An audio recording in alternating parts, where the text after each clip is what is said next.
I've put together approximately 35, maybe 37 videotapes, and all the information comes from a book dictated to me by God as his righteous servant, a man described in Isaiah 53, and the man described in chapter 11 of Isaiah, the descendant of David,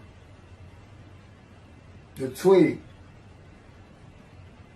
from a shoot that grows out of the stump of Jesse, and it is a stump because of the vanished and failed ancestral tree of the kings of Judah, the line of Jesus. He cannot be the man of chapter 11. He's not the anointed one. He's not son of David. None of that's true. The other book, that book is called Isaiah 53, in the day of the Lord. And there's about 3 chapters in those particular videotapes that come from the second book that we wrote not too long ago. He dictated to me.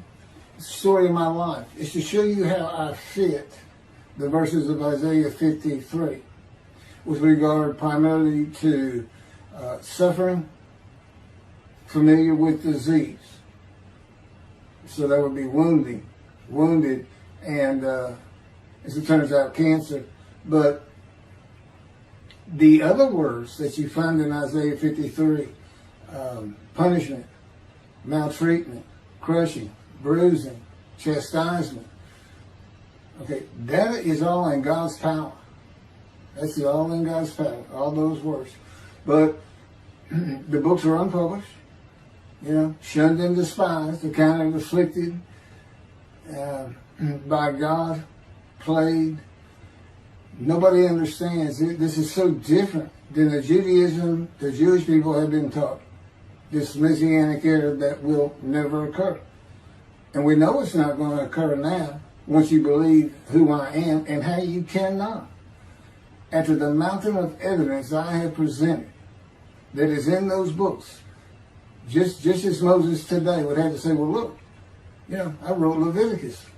You think I just came up with that? You think I just came up with all this information? Did I know how God speaks through an angel and who that angel is? Moses walks by a burning bush that's not consumed. The angel of the Lord's in the bush and God speaks. I'm the one who explained that to you. I shouldn't have to go any further than that. The God says the rabbis, the shepherds, they never listen to my prophet. They think they know everything.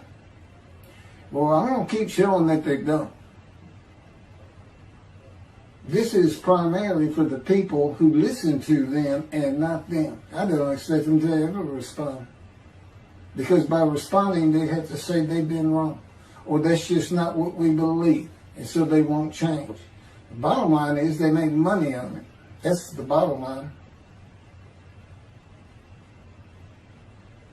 God had me watch a video of Tovia Singer just for this one purpose I'm about to tell you.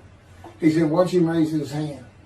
He raises his hand to do his hair or rub his nose or something, and it's this big, fat gold watch. And this is how you know this is a God of old. He said, look at that. Look at that. I said, well, he does dive, he skin dive, scuba dive. So it might be a scuba watch. He said, that's no scuba watch. That's just a big, fat gold watch for everyone to see. And he makes his money on Isaiah 53. The guy said, at least that's how he really got going. I don't know. I know he has a radio show. But remember, I'm in the fire of refinement. Everything God does with me is to draw emotions because I'm going to be emotionless once I get to Israel, for the most part. He'll let me feel what he wants me to feel. But nobody can get under my skin. You can't bother me. Even if I seem like I'm mad, it doesn't carry over to my insides. And I don't think about it any more than while I'm, as they would say today, on a rant, getting on somebody. But, I bring his reckoning. I laugh. I tell him, you know what I am, don't you, guy? He said, I know you're a lot of things. I said, no, I'm the reckoning. And I am the reckoning. That's what I am. He laughed. Holy Spirit laughed. That's what, yeah. I said, you know, righteous servant, David the shepherd, Elijah, prophet like Moses. You know, I like wrath. What's his name? Wrath. What does he do? He brings a reckoning. But anyway, I'm going to go through these early years of mine before God spoke to me. It's chapters 1 through 6. Chapter 7 is God speaks to an atheist, and I've already videotaped that. Walking with God, and something on visions and visuals. So the first chapter, this is what he told me to write down birth and tragedy. I was born in Bryan College Station, Texas on February. It's just in from the Holy Spirit, yes. Like you couldn't ask me before I started. Yes. Oh, this is only for the people who come to believe in me. I don't expect anybody who's been viewing these materials and, you know, nobody's really subscribing, a handful, to be believed. Again, I can't imagine. I don't know what you people want. I don't know who you think's going to come to do something different. How are you going to know who David is? I mean, according to Judaism, there is no description of him. How are you going to know who he is? All this being presented, and I know Jewish people have seen it, only 60% of the views are coming from the United States. Now, I don't know that means 40% is coming from Israel. Probably not. You got Canada, that's be a big follower on my WordPress site. And really just all the countries of the world at one time or another have looked at some of this information as I wrote my blog, and the blogs became chapters. But I'm assuming some Jews have heard of what some man is saying he is Moshiach, and they're watching. Well, this is for those who come to believe, the people who want to be the witnesses, the many made righteous. By my knowledge, by the things I can tell you that God would have me say to you. So, you know, this might be bored to tears with others, but it does show suffering, pain, and emotional pain, my background, and just who I am. Not just some kook out here. You know, people say, well, he's hearing voices. Listen, as a lawyer, and I even did criminal law, I've seen some of these people who hear voices. I promise you, you know that's a person who should be hearing voices when you just see them and watch them for a couple of minutes. It's not me. Excuse me. Okay, I was born in Bryan College Station, Texas on February 21st, 1957. And that's interesting because that's the year the first satellite went up. Russia sent up Sputnik, which was really 3 different satellites, and altogether they were called Sputnik. That is considered the dawning of the age of the internet. Now, I've asked God, how did you select me? How did I be blessed with this and learning all these things with this crazy life that I've had? And but he won't answer me. He's gone poker. This poker guy, he's not going to talk. He's not going to change expressions or anything, or me getting an impression that he is. And so I tried to come up with it on my own, and that is where I started. I said, because I know how important the internet is for this. It's the only way to get things worldwide there. And all the teachings that have come through it. I didn't know, you know, I'm 63. I'm not like the young people who can just text messages without looking at, looking at the phone and all that. But he's taught me everything. He taught me how to set up Facebook, Twitter, you name it. He would just say, go to your computer, do this, do that. Commanded it and directed to become very good at the computer and, of course, word processing. I'm a regular secretary, except I still henpick with one finger. I used to. But God says that to show you I have perfect use of this disfigured right arm. It just doesn't have muscle in it, and my shoulder shorted. Anyway, I was born in Bryan College, and that's where Texas A&M University is. And my dad was attending Texas A&M when I was born. I graduated from there 22 years later, which is a story in and of itself. So I was born premature in the 7th month of my mom's pregnancy. I was born in February, and there were many complications. My parents were told I would not make it through the night, and they should just take me home. Mind you, this is 63 years ago. The biggest problem was that my insides had not fully formed, and it was impossible for me to take milk. Mammy, my great-grandmother, told my parents, boil rice. Feed him the rice water. It's got all kinds of nutrients and minerals in it. Dad says he threw out a mountain of rice those first few months. And it would not be my last encounter with death. So my dad graduated and we moved to Metairie, Louisiana.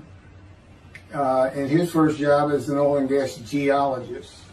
He looks for oil and tries to sell deals to people who can raise money to drill. He gets money up front and a percentage of production once they get their money back. That's what he's done his whole life. And I became, as a lawyer, I became board certified specialist in oil, gas, and mineral law because I had found it so interesting. As a young boy, I became interested. But he rarely had time for us. The other part, I said, okay, well, I was born when the dawning of the internet, so he's got a selection process for 57. And I come from a dysfunctional family. Lots of drinkers, lots of fighters. And on my mom, her grandfather committed suicide. It's tragedy. Birth and tragedy. In the Great Depression, he lost everything. He owned land in what is now downtown Dallas.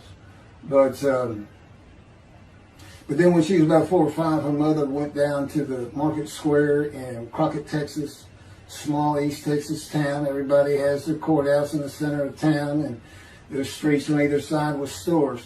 She went to the hardware store and purchased rat poison.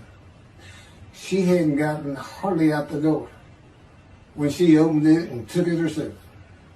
Died right there on Main Street in the middle of the day in a little small town. I don't know how long that would have been. My mom's 85 or 6. She was 4 or 5. Almost 80 years ago.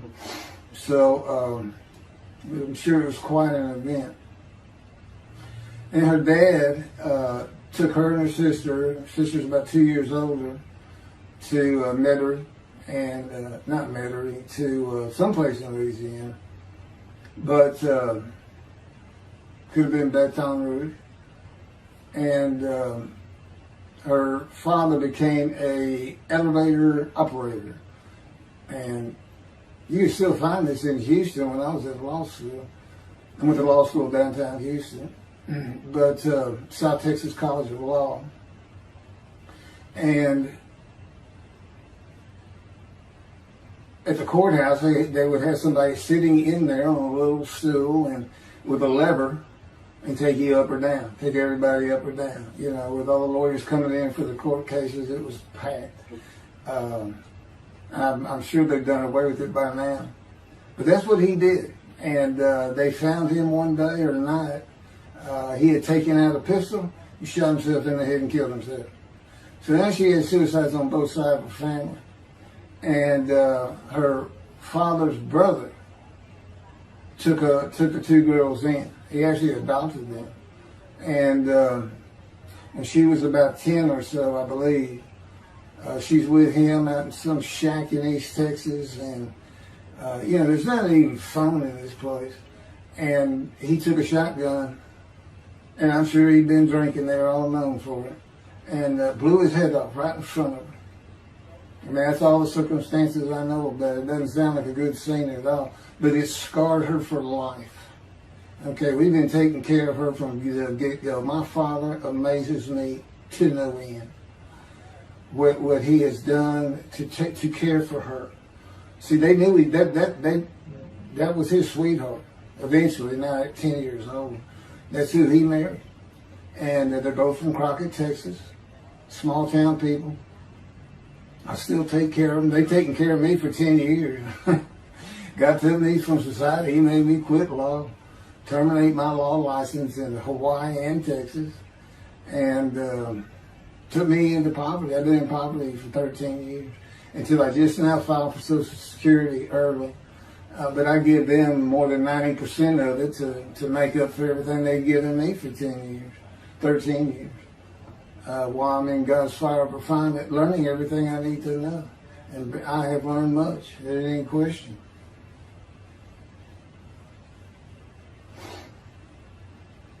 So anyway, there's 3 suicides. There's 4 suicides right there. So it's a family of tragedy. You know, it's not a tragedy of losing your entire family in the Holocaust and you're the only one left. It's not like that. Because God says, I just got things as close as I could. He says, I touched you in the womb to disfigure you, really for just one reason. Well, 2 reasons. One, it makes you identifiable. But it was so people would pick on you. I wanted people picking on you because that's what happens to young Jewish boys. Just for being Jewish. Just for having a disfigurement. People will pick on you. I told him since, I don't even really recall many people saying anything to me. He said, that's because you look like you crawl all over them. They did. And I did. I was always just say something, anything. It's just the way I was just angry inside. And God's taken all that away. But I can still go on a good rant. But, and then my mother in the 60s, young people may not know this, but that's when, you know, the Woodstock and marijuana, LSD, everything started getting big. And at the same time, doctors were just handing out pills left and right. Valiums, painkillers, Percocets, you know, just asking for it. They were writing scripts. And I know today they put a lockdown on that, but she got heavy into it and drunk all the time. I'd have to come home from school and stay with her, and she became such a different animal, a different person when she drank. She became a little girl, you know, and having your mom act like that and slobbering, and, you know, go in there to be Valium dripping out of her mouth with a bottle of booze by her. So it was an ugly scene. And so I came from a dysfunctional family, so I think God wanted that. And He's there with me from my first year to make sure that I live a life of suffering. He orchestrated many of my wounds. And He's taking me back in vision to see these things. And His visions, one thing you don't pick up in the Bible, when I say Bible, I'm talking about the Jewish Bible, the Hebrew Bible, that's not, unless I say otherwise. Which is like when God says, my peoples. If He just says my peoples, He's talking about the Jewish people, the chosen. I mean, He may say the peoples of Moab, or just by the context, you know, He's referring to another group. But that comes up all the time. So to add to that, she tried to kill herself a few times. And when I was 10, my dad was at a Texas A&M game in Dallas. And I know it was 1967, so I was 10 years old, because I'm very familiar with that particular game. It was against Bear Bryant and Alabama Crimson Tide. And he had coached at Texas A&M. So as you can tell, me and my dad are big Aggie fans and football fans. But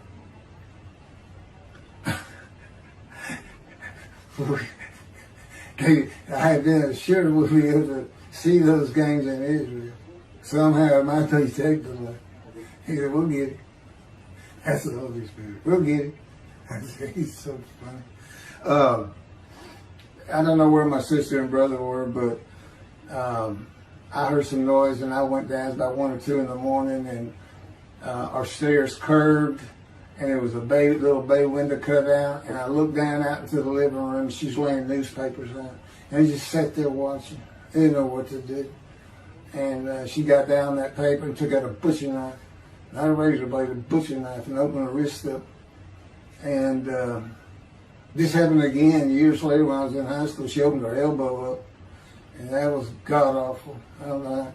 But before she bled out, my dad opened that door. I sometimes think she knew he was going to be there soon, would probably save her.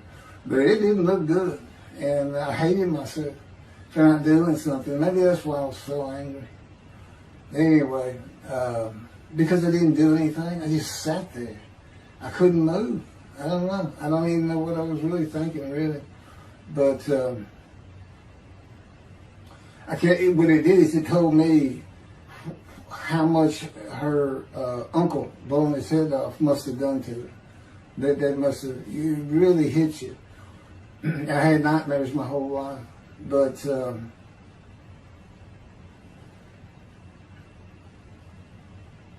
I was 16 when she did the thing with the knife.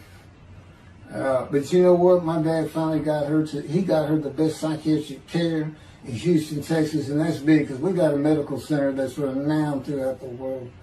And they put me back together many a time. And she never did that again. And the amazing thing is how different she is in her very advanced old age. I mean, it's like she was never that person of the 60s and the 70s and the 80s. I don't know how my dad survived it. I'd have never stayed. I'd have taken the kids and said, try to find us. But he's not like that. I've never seen two people who love each other so much. It's crazy. But anyway, I was married for 20 years and we weren't like that at all. We finally divorced for irreconcilable differences. Okay, my first major surgeries when I was 2 years old. My first surgery. Up above here, I have a scar. I had my first of many surgeries. Been born without my right pectoral muscle, small shoulder, withered arm. And there was some, the movement of my arm was restricted. There was some tissue in here that had to be cut out. So they opened me up and did that.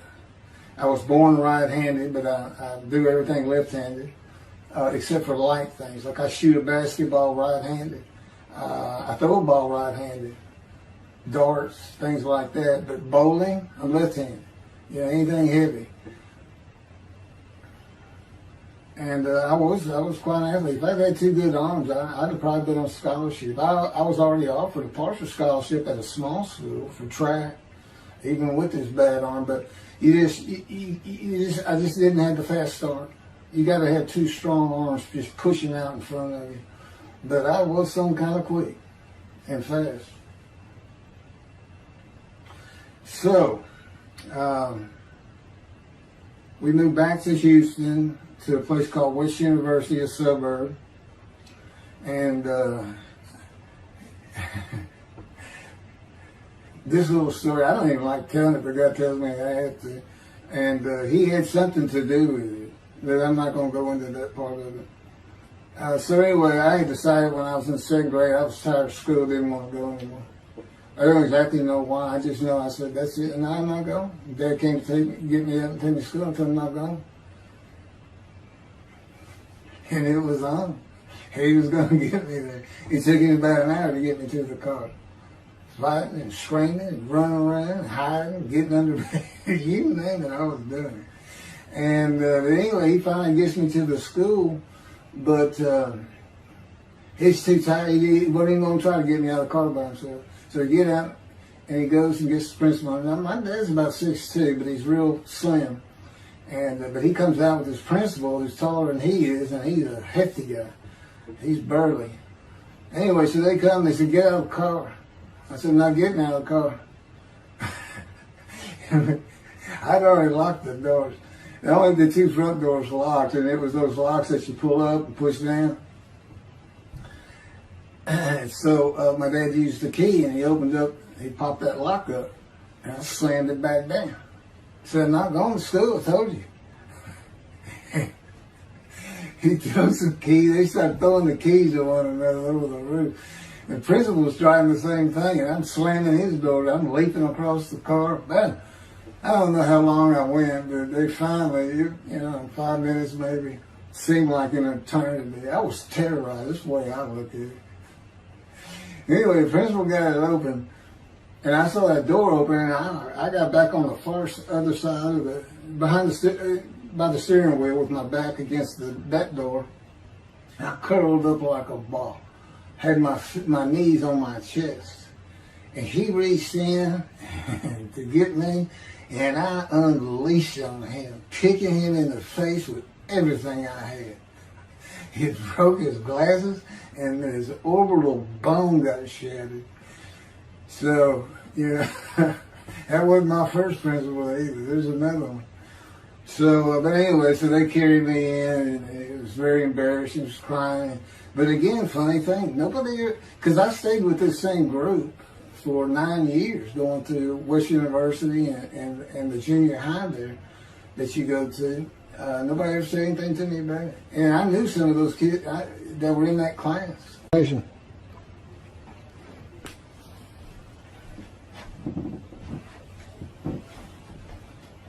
My camera only goes for half an hour. I can see on the screen that I have pointing towards me that when it runs out and I have to turn it off and turn it back on.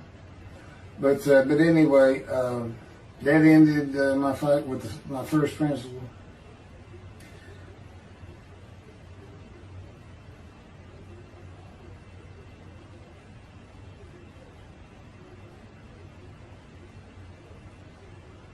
Yeah, here it is right here. I just got to have me put these together. In the 10th grade, the principal of the school told me to cut my hair.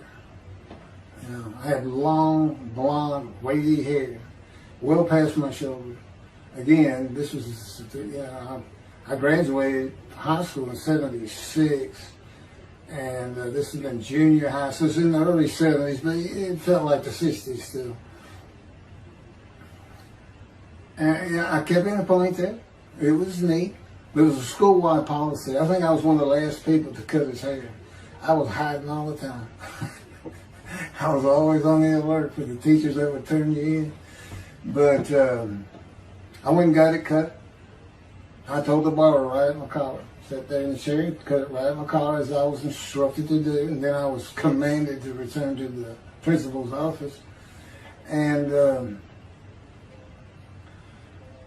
so I presented myself to him. I sat down in the chair in his office, and he gets up, walks behind me, and grabbed me by my hair, back of my head, and jerked my head back fast. And said, "It's still over your collar."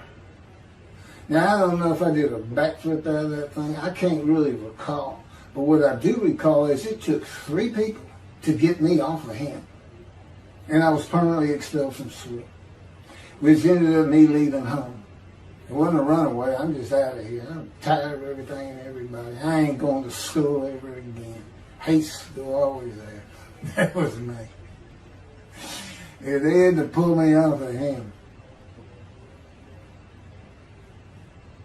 I understand through a friend of mine, he said, "You know, my brother went to that school. He has some stories about that guy." So I said, "It wasn't me. It's him." Second major surgery came when I was 12 years old to try and repair my right knee and just below it. I was running full speed in a field. High grass and weeds with a family dog. And God says he had something to do with what the dog did. For no apparent reason, just suddenly he was running at my side. And he just bolted. He just stopped going straight to the heart of the left and went right between the legs. I go sailing in the air, and I came down on my knees. Except my right knee came down on a broken Coke bottle, Coca-Cola. And they used some thick glass back then. It was stuck nose down, way down. It was all broken up, but it was the bottom all jagged that my knee just, you know, they said it went to the other side of your knee. They said, "You got that whole field in your knee." But when I got to the hospital, I sat there for a long time. The first doctor that came in and just told my mom, right in front of me, you know, I'm in the room, you know, he said, I can't repair that. It's not repairable. We're going to take it off. You can't use it. And I already knew that because as I started screaming and yelling for my dad, he finally came back. This field was behind our house. There was a chain link fence, and then the field. And you know, my dad finally heard me. He got over. He saw the blood, and so all of a sudden he's scared to death. I'm going into shock, and he got me to put my arm around his neck, and he said, "Can you walk on it?" And I tried, and it just collapsed. It was useless. It was, you know, it was awful. And then I had to climb over that fence. And my mom was going crazy and screaming and crying. And he had to go take care of her. I'm sitting in his bathroom with my leg all opened up, and I'm just getting sicker and sicker, nauseated, scared. I was a cripple. And but anyway, they get me down to the hospital. And this, like I said, the first doctors were just like, we don't know what to do. And just right then, and God says he knew he was going to be there. This doctor walks by, and my mom recognizes me. And she goes, Dr. Kane. And she runs out the door. Well, this is Dr. Kane. Her mammy that I mentioned earlier, in her old age, very old, maybe been in her 90s, I don't know, late 80s, but living with her sister, broke her hip. And this doctor repaired it. This is a long time ago, people. Repaired it, and she actually walked again with a walker. I remember. But that's who this doctor was. And she said, my son, they're going to take his leg off. You've got to come look at it. And this Dr. Kane actually became the medical doctor for the Houston Oilers. He repaired many in me before and after me. I guess that's what he specialized in. But he was there at the hospital just to do rounds. He wasn't dressed for surgery or anything. But he came in that room, and I mean, he was livid when he looked at my knee and knew how I'd been there for like 5 hours at this time. And he just started barking orders about getting me prepped for surgery, and he takes off to go get prepped. And they literally ran me down to surgery in a gurney. I mean, they were trying. This kind of fear he put in everybody. Anyway, I was in the hospital for weeks, and I woke up with my leg. I was glad of that. But I had a cast from my hip to my ankle. And he told me, when I finally was being released, he said, if you put any weight on that leg, you'll never walk again. So, I can't remember, 6 weeks. I don't know how long it was that I had that cast on. It wasn't my first cast, it wasn't my last. Or maybe it was my first, but it wasn't my last. That's another story. We're not getting very far. There's 6 chapters. I'm barely getting through the first one. But what I'll do is I'll just do 6, just like I did with Isaiah 53. I did 6 or 7 videos, 7 I think. But then I joined them all together and put it as one video, the definitive commentary of Isaiah 53, which comes straight from God, by the way. I mean, you can contest what I'm saying all you want, but it makes perfect sense. For the first time, Isaiah 53 is explained. And how did I become the smartest religious Jew in the world who can see that? And what the wounding and the punishment, everything's about, and how it's really, in some ways, a snare for the Gentiles for the day of the Lord. Because he knows he can take me and just decimate any argument they want to put forth. You know, in particular, I'm blemished. I'm the Antichrist. In that I am exact opposite of Jesus Christ. Okay? He's so smart, he was teaching synagogue at 12. Supposedly he was a perfect, beautiful man. I'm disfigured. You know, I'm not bad looking, but I'm not, I'm not Brad Pitt or anything. Anyway, and sinner, I wasn't a habitual sinner. I was a good person. I was good to other people. I was very compassionate. I said there was already a lot of humble in me. I didn't laud myself and the things I could do over others. Like being the fastest guy on top 5 at school and the fastest in the neighborhood. I didn't brag on myself. But as he took me back through my life and informed me when things were sin, it just seems like I touched on all of it. And if murder in your heart is actually committing that sin, as the Christians say, I don't really go with that, but then there's really not much I've missed. So I'm a sinner. And, Jesus can say, well, I'm a sinner too. I'm lying. All you got to do is read the scripture in the Gospels. You see where I'm lying. That's easy. And I came from the banished line. I thought I was the man of Isaiah 53. I thought I was going to be exposed to death, but given long life. This is what he would tell you if he was here. He said, but you know what happened? They crucified me. And on the cross, I realized I'm not that man. This isn't exposure to death. This looks like a sure thing. Father, Father, Father, why have you forsaken me? That's Jesus Christ saying, I'm not the man of Isaiah 53, and I just figured it out. That's what that is. I ask God sometimes, you sure you didn't have that written? Why on earth would they write that down? They forget about it. We need to forsaken me. That's what it's about, Christians. No, they got their way. They can explain that being counted a sinner means he got crucified with the sinner beside him being crucified on each side, left and right. So there's three of them, so he's counted a sinner. Okay. You know, it's supposed to be descriptive. It's supposed to be able to find a person too. You might tell Judaism the same thing. You know, this is to find somebody. It's not the people of Israel. They're all kinds of people. Now we're looking for a guy so God can have a Moses. Why? We have a new covenant. Why? It's the day of the Lord. Why? Jeremiah says so. That's why. It's so easy. The lamb blooms again. Okay, and he's coming with covenant friendship with the temple. So the lamb blooms again at a time when there's no temple. Jerusalem's going to be rebuilt. It's a metropolitan today. This is no Jerusalem of antiquity. The old city might be too big. And I'll make a new covenant with you. I'm going to forgive all your sins and remember them no more. That will cause Torah to be written on your heart. It's a metaphor. When did he do this before? Oh, that's right. Assyrian Babylon exiles. Isaiah was writing for. God said, I forgive your sins, remember them no more. They became a holy seed. What they did? They built the second temple. What are we missing? The third temple. This is so easy. So it is the day of the Lord. There ain't any question of that. I'm just telling you it started with the Russians. Sending us Sputnik. Those old Ruskies. And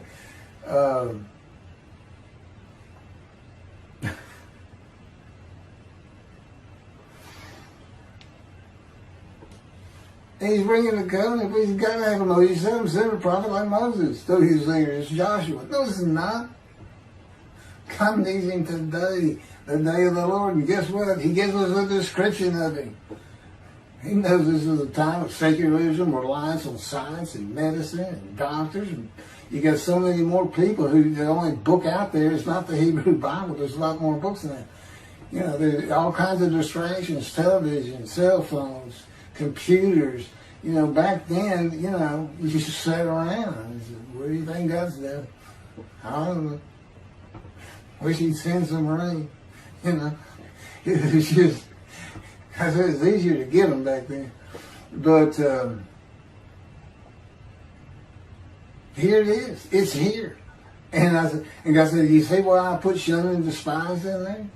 Because for a while I said, God, you know, this is before we really got the books done and everything. I said, I'm just sitting in a room. I can't really tell anybody shun and despise in me. Counting me plagued, afflicted, and by God, everything else. He said, well, how you feel now that we've been putting all this on the internet? I said, I feel shunned and despised. Yeah. I can tell they know. There's no question this hasn't gotten back to those two. I said, you keep attacking them like this and I'll be certainly sure, just in case I'm wrong. But, because he won't actually tell me, he won't tell me anything, this is a rule of thumb, he won't tell me anything that I cannot find out or become knowledgeable on or informed on of my own, which means about nothing because we're in a room all the time. The adjunct of the Holy of Holies is what I call it. I live in the Holy. I'm like the priest who can, the only person who could go into the Holy of Holies was the high priest. And that's what I'm like. As a matter of fact, God had me write down, just as he had David write down, a new Psalm, 151, where God said, it's on a video, where God is speaking. Where the Lord came to me and God said, quote, and within that, he says that he declared me. We actually used the song where he declares it for David. He declared me an eternal priest in the order of Melchizedek and King David. and a rightful king, small k, and a rightful king. And he also declared, I'm the righteous servant. I mean, that's God talking. I mean, he's using it. When he dictated to me, it wasn't, to be written in my personality. That's him. That's him doing a new song. So, because he does that. Even in the writings, the person doing the writing, whatever prophet it was, or Moses, or David, if he wrote Samuel 2 and Kings 1 until he died. As I said, God says, look, just assume the central character is the one I had writing, because their lives change when I come to them, just like mine's changed. This is not anything I could have ever conceived or even bothered thinking of. I'd have never read the Bible my whole life if he hadn't told me, we're going to the bookstore and get you a Tanakh. That was 13 years ago. And my answer was, what's a Tanakh? I didn't know anything. And you look at all this knowledge. But this is it. This is the only power he's going to use in creation. He's not going to perform miracles. He's not going to have me performing miracles. And he's not. He said, the only power I'm going to use is on you. What I can get you to do. He said, I can take a Gentile Texan and take him to Israel and get my temple built. Okay.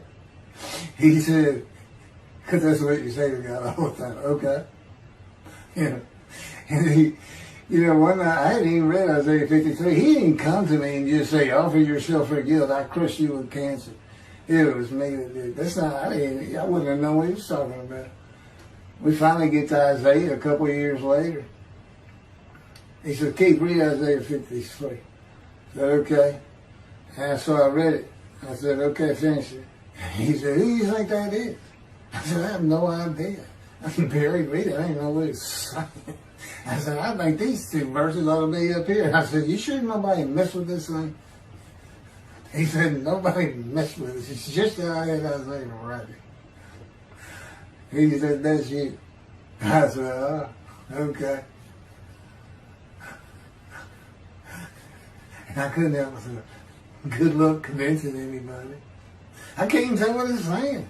He said, before we get done, and he's right. I've been over that thing so many times.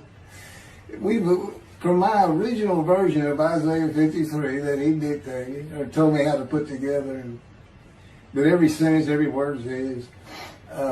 We've changed it up and added things. I've learned things. Like I didn't know about the test of devotion. I didn't know why the angel was leaving early in Malachi 3, but I do now. And all that would cause an amendment to my midrash on Isaiah 53. And, the book has me, these are all on videotapes now, me and Rashi. Rashi, the first one to come up with this is Israel. And, I look at his answers and I just shake my head sometimes. You should see his answer in Malachi 3 for the angel of the covenant that you desire. There's only a covenant of friendship in the covenant of Jeremiah. And this is his answer. It's midrash, so he just takes a section of the angel is on the way, and it just says the angel of the covenant. And his commentary is the angel that avenges the revenge of the covenant. I said, what does that mean? What is he talking about? I said, you guys being funny. He said, I don't know. I said, you do know. He said, well, I'm not telling you. So, God likes to feel as though he's laughing. He doesn't actually laugh. He sends me a perception that he does. Or he uses me to laugh. I've mentioned that in a video. Because he can't. Well, he controls my words. I learned that in walking with him. Just one day, I'm talking out loud as we go. I'm discussing man and divine beings as though I had a sermon I was giving or a speech to somebody or a seminar. And I'm rolling, and I can tell he is really making this thing rock. He's taking it from here to here to here, and we're going. And I'm going. And all of a sudden, I use a word or a couple words that I simply don't use. And they're not what my mind was even thinking of. They just came out. And I just stopped. I said, did you do that? I didn't even say, hey, did you just make me say these two words? Because I knew he knew. I said, did you do that? He said, I did. He was almost indignant. I did. I said, okay. Anyway, that's where it all started. Now I know. Okay, guess who that is? That's the Holy Spirit. Using me. He doesn't sound like that. But he'll use words like that. Said he was getting bored. They like to cut. Let me just say this. This is part of guys you don't know. And it's not all the time. It's some of the times we do tend to get kind of silly in here. But, they do things after a while. I'm like, I feel like a kindergarten teacher. And I got two of those kids that you just shake your head at. You say, this is a handful. These two are nothing but trouble. Always fooling around, looking for a laugh.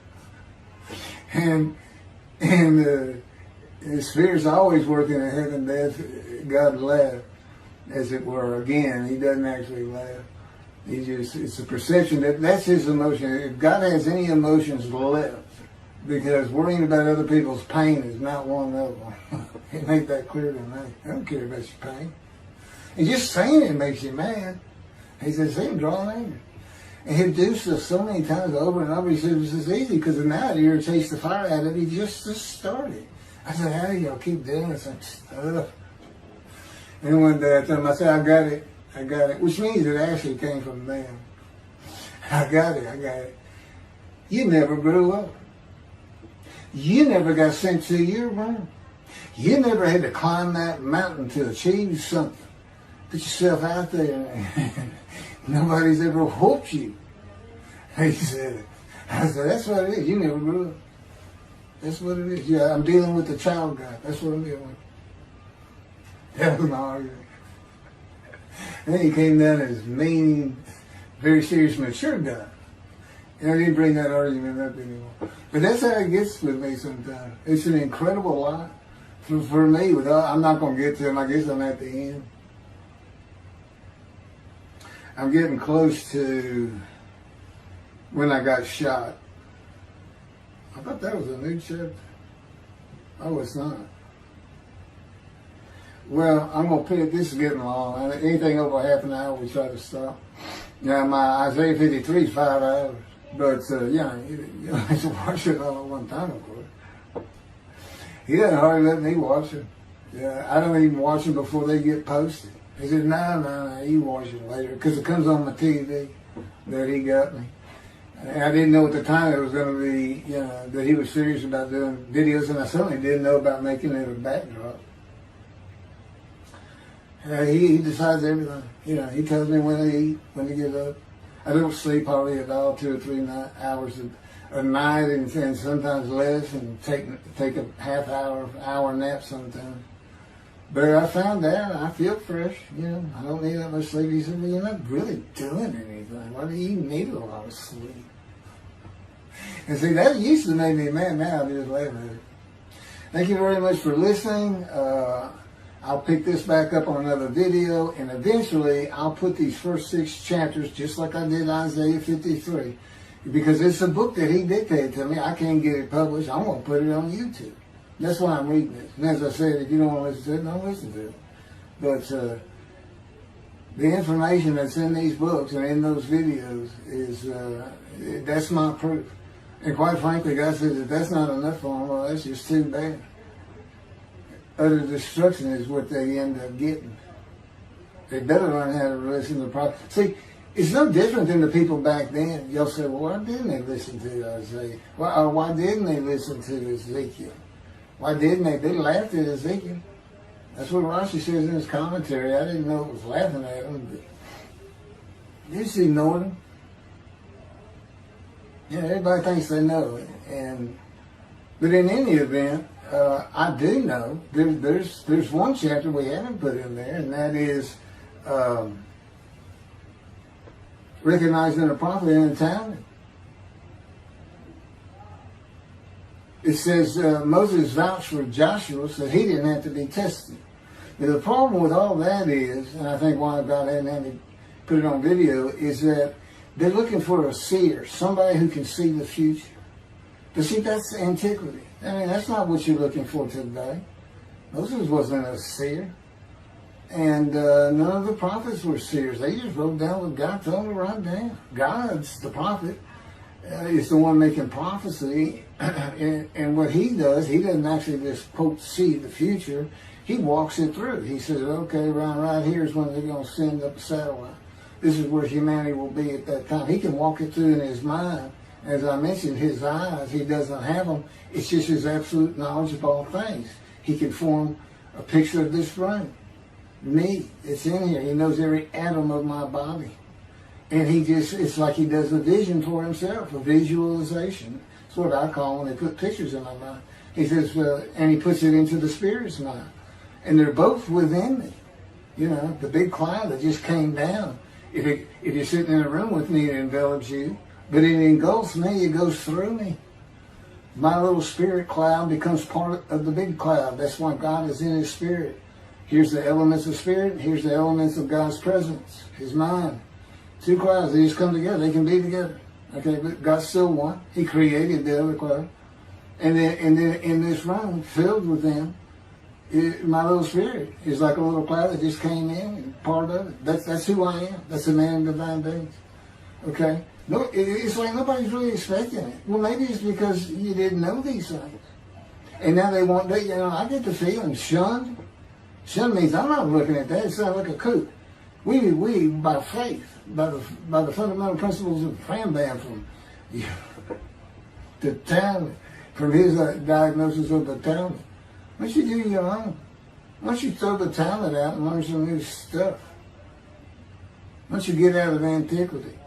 Every religion has an end times like that. Every religion ends up with utopia for its people. Everybody. Well, don't be like everybody. You're the Jews.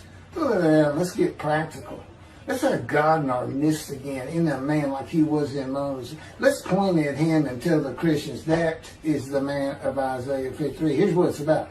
God says he's coming back. He told us, we're not waiting on him like you. And he said when he was coming back, he false prophesied 5 times. He ain't coming back. He wasn't who he thought he was. He told us on the cross. I'm not the man of Isaiah 53. He tells us. Well, that's what he doing. Father, why'd you forsake me? I'm about to die. What do you think he's talking about? What do you think he's thinking about? He's not supposed to die. He thinks he's the man of Isaiah 53. So do they. It's just mind-boggling because I'm the man. And there's nothing about me that says Jesus Christ. Nothing. You should hear me cuss God. I cussed him trying to die. I begged for death 1,000 times. He said, it's not been 1,000 times. I said, it's been hundreds. He said, well, that's true. You have cursed me more than any man in the history of mankind.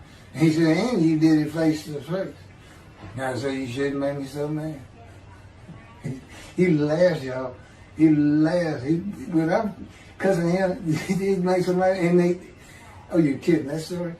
He gave me his perspective. This is what he did. He said, Keith, imagine you created ants. And ants are living beings. In other words, they can think and they have emotion. Okay, you get a great big ant farm over here in your room. Okay, you decide you're going to get one ant to get all the other ants to do stuff. But you got to get him ready. And you get him ready the way I'm getting you ready. Now, he's mad at you. Right? I said, yes. Yes.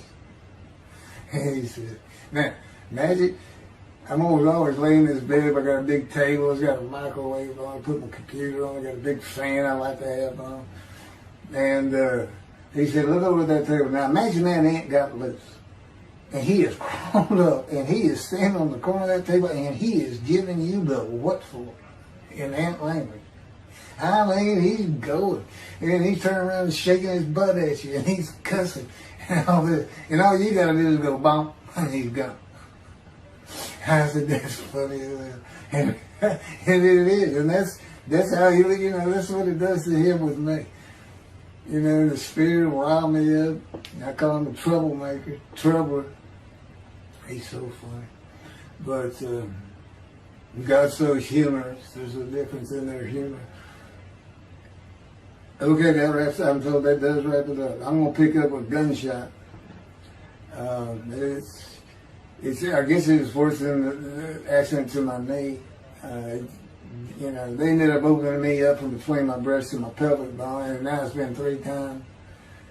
And eventually, the lung cancer and colon cancer and skin cancer. But the lung cancer is when they told me you should have died from the colon cancer.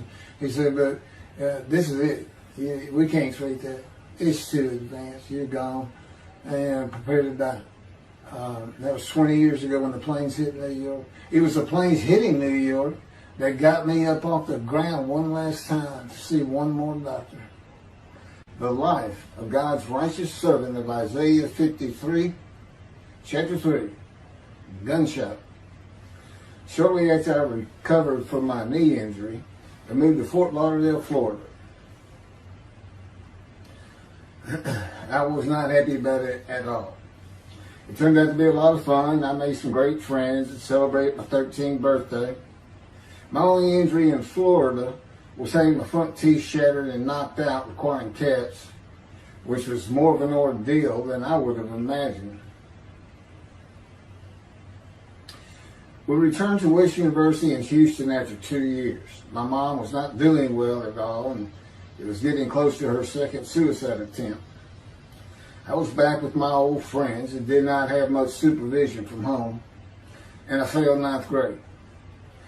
I made my own decisions, and I rarely listened to others. After being set back a year at junior high school, I made a few new friends, which led to my next serious injury. My best friend was a Spanish Italian whose father was from Sicily. And he kept a machine gun and a violin case in his office at the restaurant he owned, where his son and I were waiters. It was called the Godfather. My friend was the best pool player I've ever known or played with. An absolute natural. I will call him Antonio, but that's not his real name. Antonio's girlfriend was a Jewish girl. I will call her Rebecca, but that is not her real name. Antonio was a Catholic Christian. Rebecca did not practice Judaism, and Antonio did not go to church. I was a confirmed atheist, and we never talked about God or Jesus. Rebecca's father had foreclosed on a ranch about 8 hours from Houston outside of LaGrange, Texas, Fayette County. LaGrange was famous for the Chicken Ranch, which was an illegal brothel that operated from 1905 until 1973. The business served as the basis for the 1973 ZZ Top song, LaGrange, and the Broadway musical, The Best Little Whorehouse in Texas, as well as its 1982 film adaptation. T.J. Forney was known as the meanest sheriff in Texas. In the coming weeks, I would be interrogated by him outside of Shock Room 3 at Dental Hospital in Houston. This is an excerpt about him from an internet article. It was the most one-sided Texas battle since the Alamo, as 100 citizens watched disbelievingly in the dusty little town of LaGrange, their beefy sheriff, T.J. Forney, reached into a black 1975 Continental Mark IV and began to shake by his $300 suit Marvin Zimner, the star consumer crusader of Houston, Texas. That's from People, June 17th. Next, the sheriff tore off Zimmer's blue-white toupee, waved it in the air, and then finally ground the rug under his cowboy boots. Behind Forney's fury was the fact that on Zimmer's last assignment in LaGrange 18 months before, he had filmed an expose, which resulted in the closing of a critical part of the local economy, the Chicken Ranch, a legendary body house. Antonio, Rebecca, and I first went up to the ranch in the summer of 1975. It was a small ranch house and small lakes with horses roaming around loose in pastures. We decided it'd be fun to try and catch one of those horses and go riding.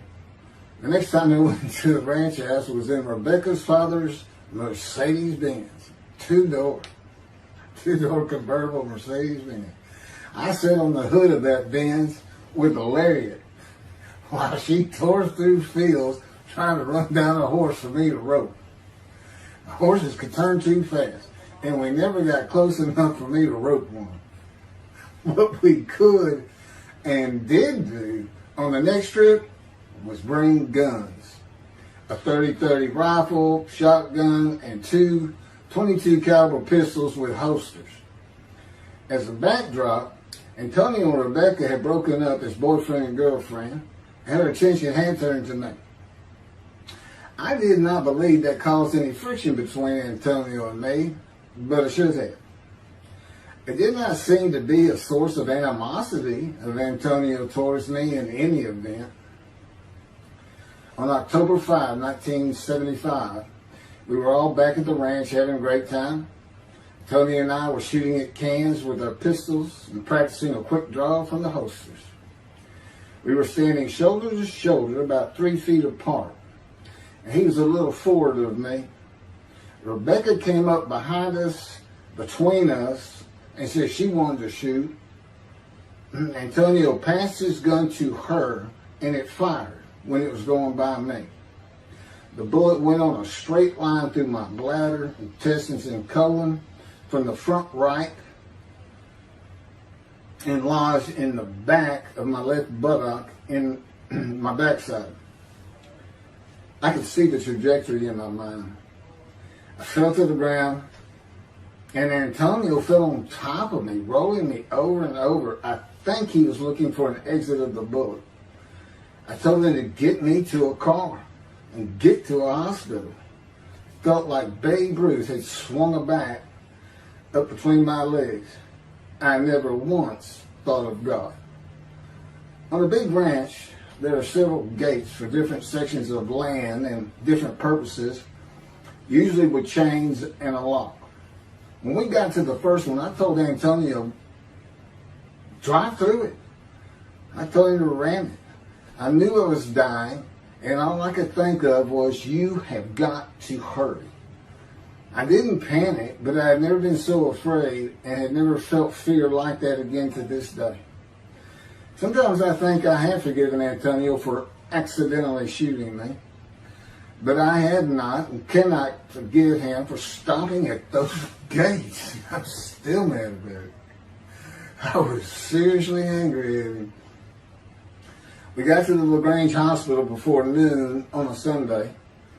They had to call the doctor to come in. I asked the nurse for something for pain, and she told me my vital signs were too low. That if she gave me a shot of morphine, I'd drop dead right there. It would kill me. No pain medication. The doctor came and looked at me and said there was nothing they could do there. He told me they were getting an ambulance to take me to Houston, Untitled Hospital, where they operated on gunshot victims all weekend long and do to this day.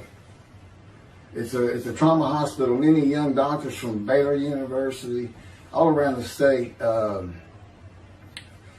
It's the high desirable place to be because you're cutting all. If you want to be a surgeon, you're cutting all day long. I knew one thing with a certainty.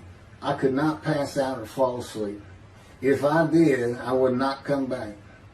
In an ambulance, I talked to 2 fellas that were tending to me, as much as anything to stay awake.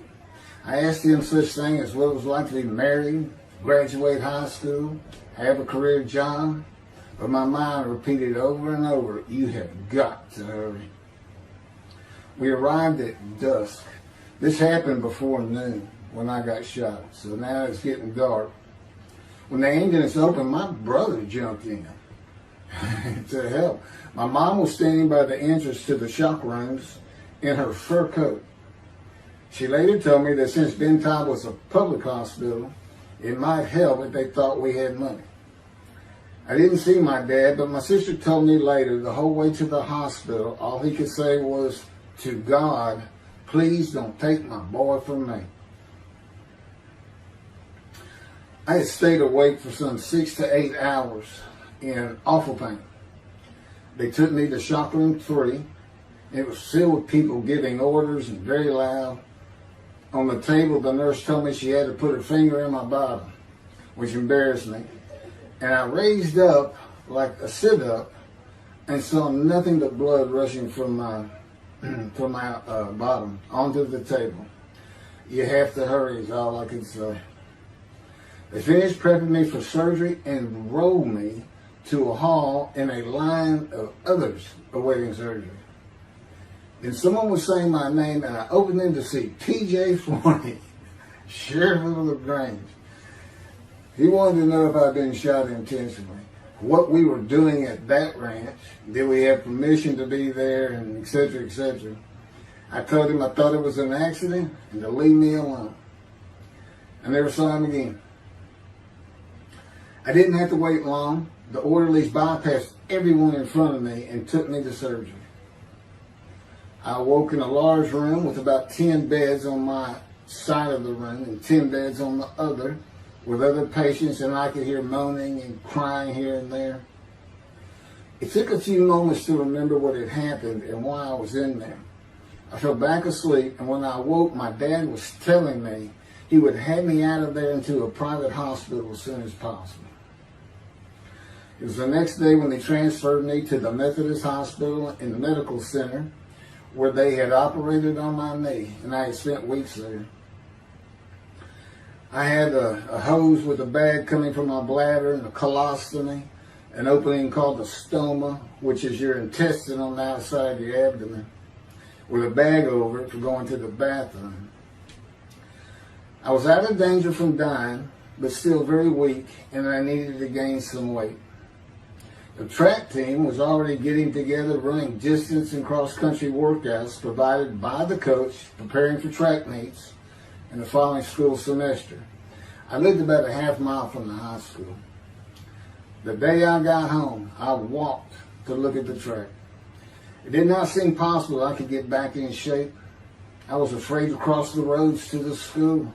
I could not even trot to get out of the way if a car came my way. My insides felt like jelly, and I had been warned that too much physical exertion in the first 10 days could cause a stomal hernia, and my intestines to start extending from my body. I was homeschooled for the rest of the semester by a private volunteer tutor, and passed classes I probably would have failed. The beauty of that gunshot was that it changed me. I was never going to graduate high school, having failed so many classes. So I set up night school classes for the next and my last semester of high school. I was 18, soon to be 19, and a senior.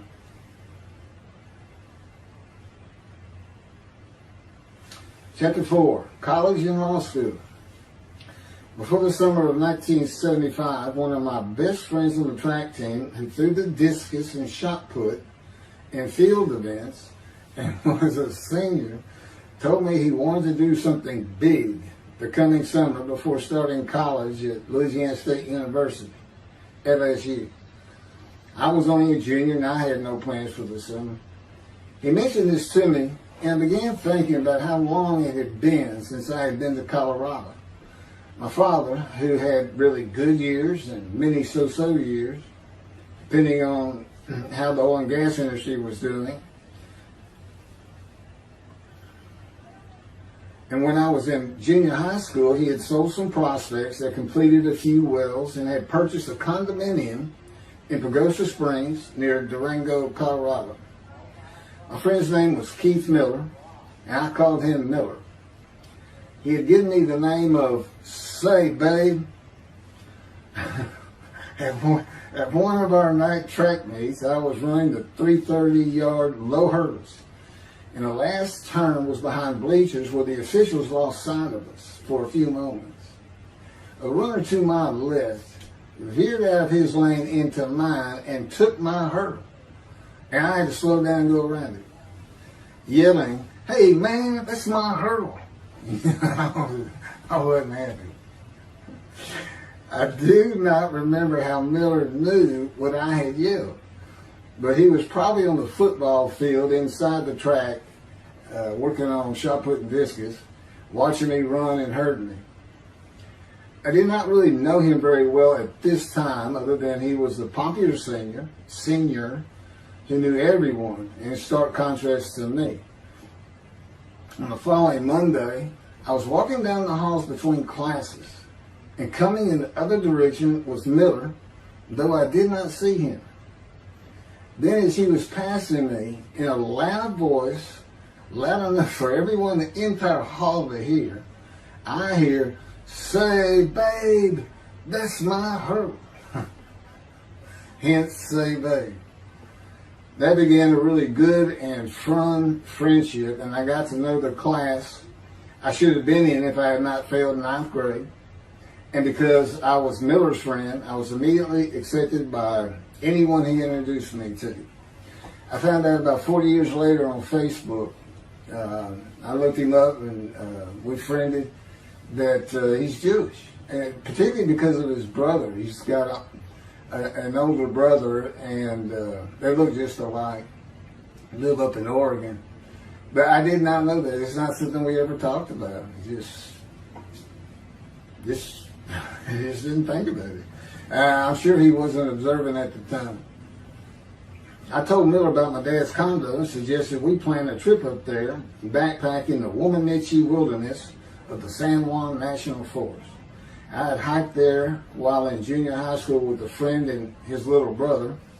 I had a driver's license in my second year in the ninth grade. The prominent 13,000-foot peak is 10.7 miles from the town of Silverton, which began as a silver mining camp in 1873, and that is where I plan to take Miller.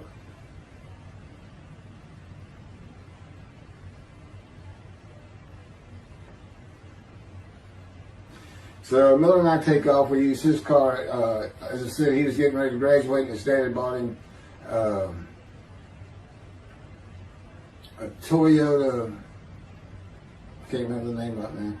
My dad's condo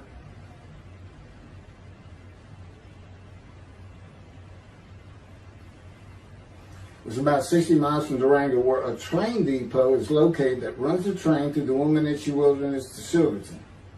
The train is an authentic, narrow-gauge, steam-powered, coal-fired, scenic railroad train ranked one of the top 10 scenic railroads in the world. It's something else. It stops twice in the same places to let off and pick up hikers and backpackers in the Animas Canyon of the Womanichi. At top speed of 18 miles per hour, it takes the train 3.5 hours to travel the 45 miles from Durango to Silverton. Oh, here it is. Miller had a new Toyota Celica. And after a day and late into the night, we made it to Pagosa, slept, and we're at the train station before the first departure the next day. I don't know what the problem was, but the train was not going to run that day. So we couldn't get to where I wanted to take him. It's just too far. We decided to get a hotel in Durango and just head down the train tracks into the wilderness and explore an area I had never seen in with the maps. We got lost. And at one point we decided, let's just put these backpacks down and you go that way and I'll go this way. Well, we did that. We met back up, and then we couldn't find our backpacks. And we did finally find them. We slept that night, and we had a big black bear episode because we had left some food out on the ground, which we shouldn't have done. And but anyway, we ended up making it back, and we had one of the best party nights I've ever had in my life. We hit the main street in Durango, which is a tourist hotspot, and we hit every single bar. You could drink at 18 back then. It wasn't 21 as it is today. And we did. We made sure it was like a goal. Okay, let's go to every one of them had at least one drink, shot of whiskey, Boilermaker, beer, whatever. I can't really recall other than I knew I had been drinking the night before when I woke up. But we did. We hit both sides of the street. I don't know how long it took us and how many drinks we had, but we just had a lot of fun.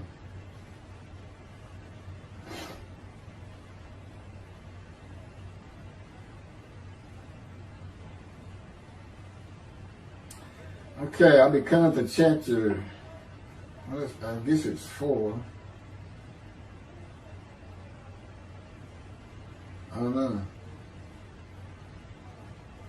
I thought I was coming up to the cancer story, but this is different. This is getting into alterations while at school.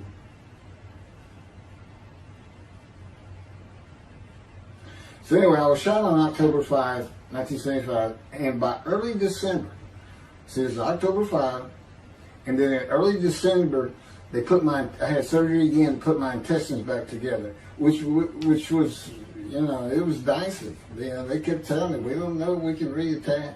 There's people like Bob Hope lived his whole life with one of these stonal deals, and it's just a horrible thing. It was successful. They put it back together, and they removed my bladder tube.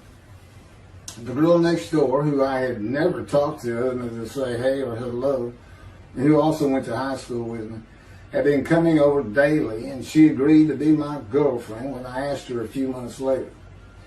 I did my night school and graduated last in my class, or close to it, of over 400 people. In late December, I began running with the track team. Now, I had surgery early December, and I already got out there with them, which was difficult. Pulling 2 tires on the cinder track, there's a rope, 2 tires, and you put a harness around your waist. I had to put mine high up on my shoulder. On the cinder track for a lap and a half, 660 yards with 2-minute intervals, 6 times was the toughest. My speed and quickness were still there, but distance running and my endurance, it took quite a while to come back. In early February, just about 3 months after being shot, I won my first 120-yard high hurdles race at a track meet that was fast enough to qualify at the upcoming district track meet for the regional track meet. Winning at the regionals would place me in the state track meet. I was fast, but my disfigured right arm really held me back. Then my heart was broken, and I cried for the first time since I was a child, best I could remember. My coach, who really liked me, he understood the effort I had put in to get back in shape. Called me to his office, and I knew something was wrong. He told me I could no longer be on the track team. I had too many semesters of school to be eligible according to the eligibility rules. It was because I had failed 9th grade.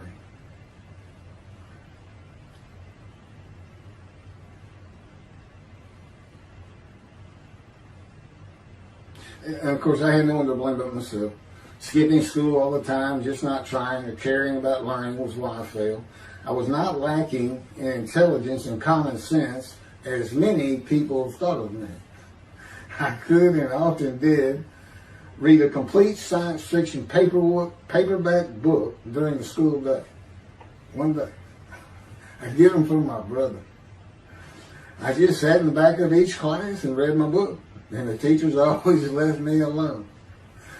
I also was suspended from school a couple of times for fighting. First fight was in the gym in the bleachers with the principal on the floor telling us the do's and don'ts for the second semester of the 10th grade. This is 2 years before I was shot. I found out he already knew me by name, and I had never talked to him. The second fight was with the same guy, but this time we took it across the street from the school. He had about 10 of his friends, and I, being pretty much a loner, I had none. They were African American, bused into school from neighborhoods far away.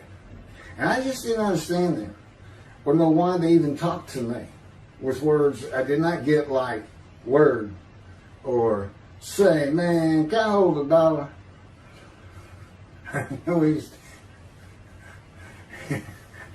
That is what started the fight in the bleachers. I hear from behind me, and one stood to my left, saying, man, can I hold $1? I turned around and just looked at him. And finally said, I did not have $1. Ordered with the principal, I undid my ponytail. Mind you, he's sitting right behind me, and I'm well aware of that. And I brushed my long blonde hair and then reached into my pocket for some chapstick for my lips. When I pulled my hand out with the chapstick, turned out I did have a quarter. Then from behind me, I hear, "Say, man, you said you don't have no quarter." To which I replied, turning around, "I don't have a quarter for you." The next part is kind of hazy. But I do know I grabbed him by the front of his shirt and threw him down the bleachers onto the students sitting below me. That is when the principal yelled my name and told me to go to his office. The next day, the guy and his friends were waiting on me when I got to school, and we fought across the street. The principal had told me not to get into any more fights, and this is the fight I got suspended for.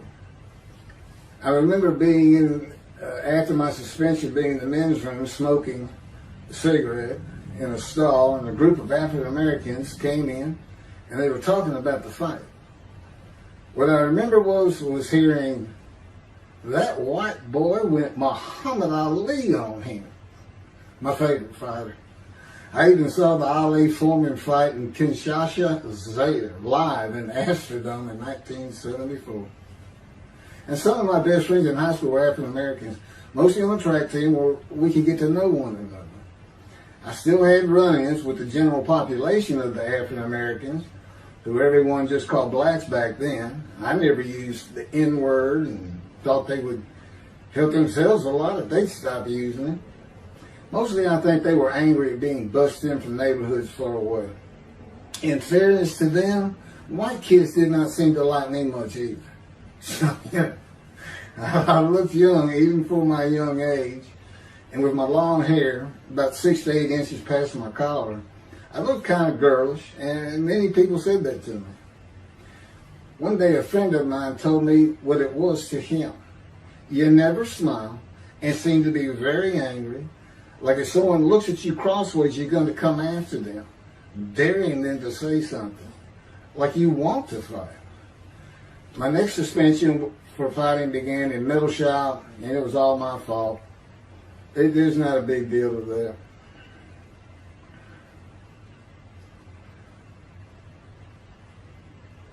The last fight I was ever in came right before I was gunshot at the ranch. The accident really changed me and the way I looked at life. I never got in another fight after I got shot. It took some of the fire out of me.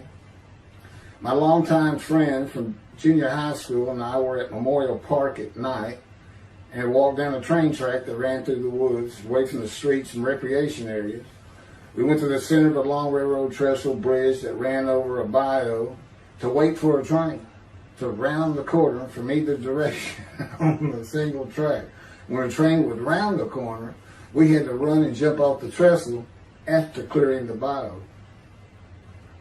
We were drinking beer.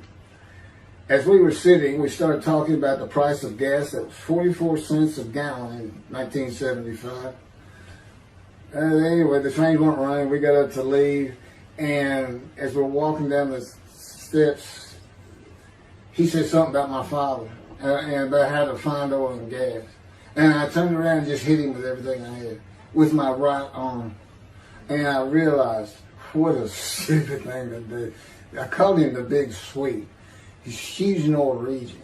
His hair was white and long and longer than mine. His hand was the size.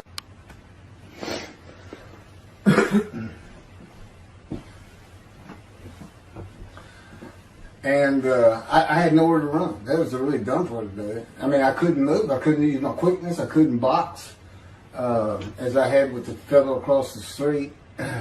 And he just took one big swing. He's very athletic. Coaches all wanted him on the high school team, but he didn't want to. Football team. And but anyway, he hit me just one time. That was the whole fight. It was just 2 hits. My measly hit with my right arm. I let it fast, and I hit him where I wanted to hit him. Well, I say that. I didn't even think about it. But he just about knocked me senseless. I mean, I saw red. And So anyway, that was it for our friendship. We just, although after I got shot, he and I got back together a little bit, but by that time I had met Denise next door, and I wasn't going to be going out drinking beer at the trestle anymore. I was going to get serious, and that's when I set up my night classes and everything.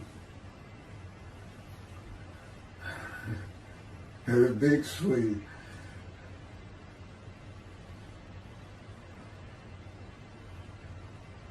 After the gunshot, I stopped seeing old friends, including Antonio and the big Swede, and spent all my time with Denise from next door. I knew I wanted to be someone who succeeded in life. My dad always told me when he was angry with me that with my smart mouth, I was never going to be anything but a ditch digger or a lawyer. While he said lawyer in a derogatory way, he got me to thinking I'd like to be a trial lawyer. I had to get into college first, and the only school I wanted to go to was Texas A&M University. Anyone who had ever known me would tell you that I was not even close enough to being smart enough to go to any college, much less Texas A&M. I would tell you I had never applied myself to the task of learning. Texas A&M denied my application. I called them and pleaded and argued, and finally admissions said that if I came for the summer semester of 4 classes and maintained a B average with no fails, they'd let me in. I did it, barely. I almost failed calculus and got a D. Just a quick thing on Texas A&M, because it relates to World War II, which always makes me think of the Holocaust, and how many Aggies were involved in that. Texas A&M enrollment began on October 2nd, 1876, and admission was limited to white males, and all students were required to participate in the Corps of Cadets and receive military training. Many Aggies served in the military during World War II, with the college producing 20,229 combat troops. Of those, 14,123 Aggies served as officers, more than any other school, and more than the combined total of the United States Naval Academy and the United States Military Academy. During the war, 29 A&M graduates reached the rank of general. Texas A&M is more than a great university. It's the home of the Aggie family with a long history of spirit and tradition. And I'm going to pass through all that. You can read, I got all this from Wikipedia.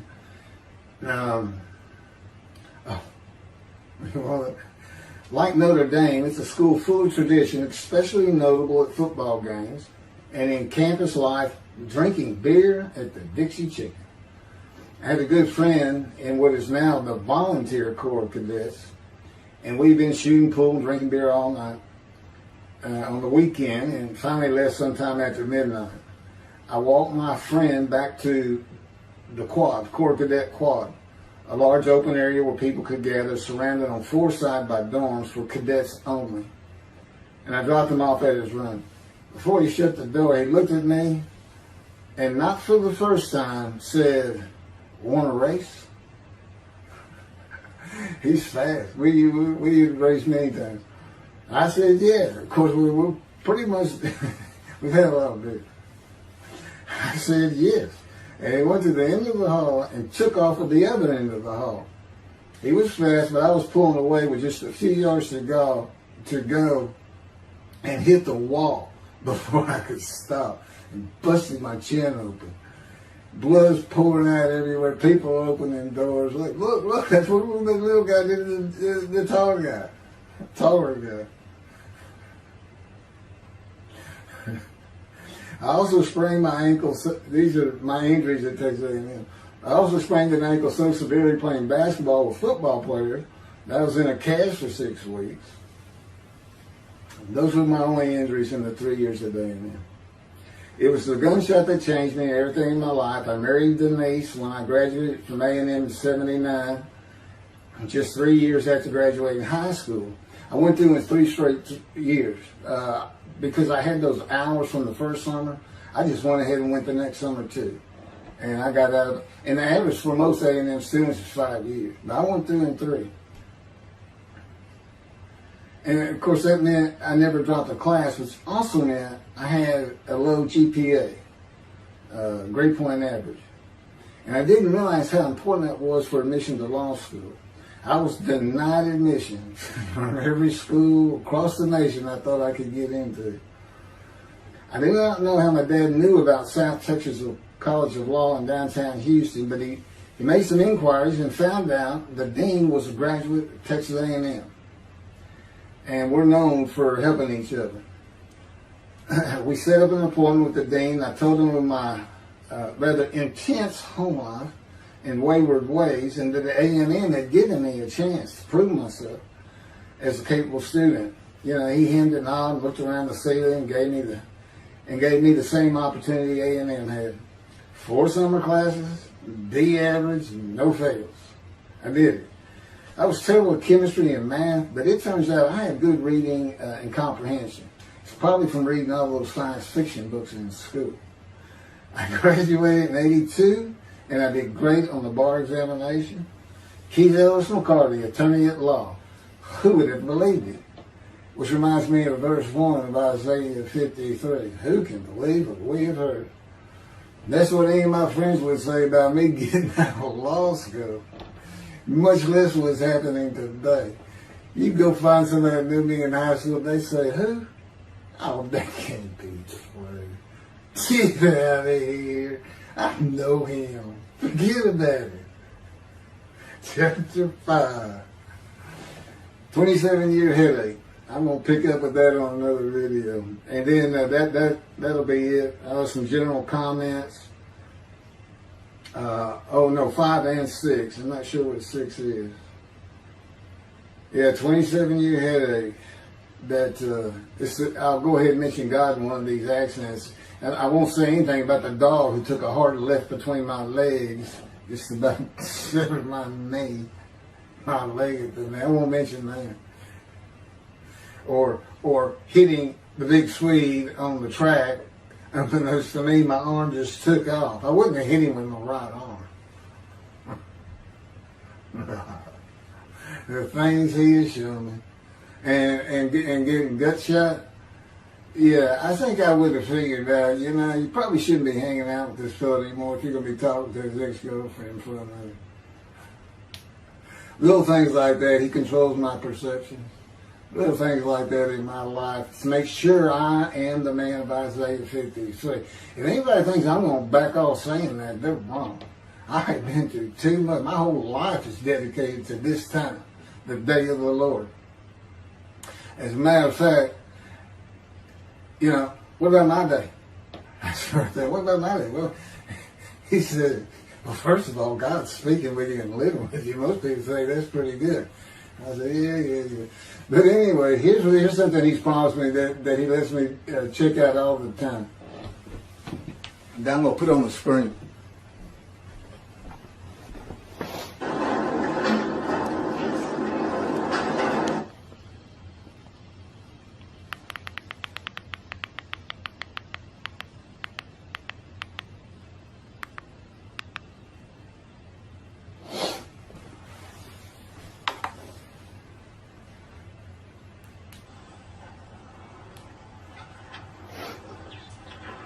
The Radiant GP Cycles, Shorties, Slip-Ons, Code Startup.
27-year headache. Chapter 5 of the life of God's righteous servant of Isaiah 53. The same year I graduated from law school in 1982, my son Justin was born. In 1985, my daughter Brooke was born. And in 1988, my youngest child and daughter, Laura, was born. I was making good money, though I expected a lot more, in my first job with a law firm that specialized in collections. I also tried my first civil case, which, while working there, which was a nerve-wracking event, first trial. The first day I entered the courtroom, the judge asked me if I was a law clerk. I had a very youthful appearance, though I was 28 years old, not 20, common age for a law clerk. My youthful appearance in junior high school and high school with my long, wavy blonde hair, I usually kept in a ponytail, had way too many people tell me I looked like a girl. It is interesting though, at least to me, not one person in my entire life has ever said anything about my disfigured arm. I must have looked like a girl who would beat on you if you did it. When I got mad, there was no hiding it. You could see it in my face and hear it in my words. When I was 28, Brooke was born. I tried my first civil case, and the bane of my existence on earth began. A never-ending headache that I generally thought to be associated with post-traumatic stress disorder. I had terrible nightmares from my youth, but now I seem to have begun grinding my teeth, causing the temporal mandibular joint, TMJ, to ache terribly during the day, and the whole side of my head, the muscular, I don't know what you call it, but underneath the skin of the skull was always real tight, a tightening of the muscles. It was difficult to even talk to people at some points. For 27 years I had that headache. I tried everything. Even surgery on the TMJ, and another surgery where the doctor severed my upper jaw and then trisected it from my skull and spaced it to fit my lower jaw. All to no avail.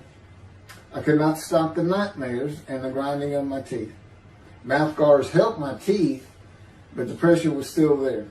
I literally feared going to sleep. I didn't want to wake up the next day sometimes because I knew how bad the pain would be there again. It completely ended my dream of being a trial lawyer. So I got an associate position in an oil and gas firm and began learning how to prepare title opinions for oil and gas companies on tracts of land they plan to drill on.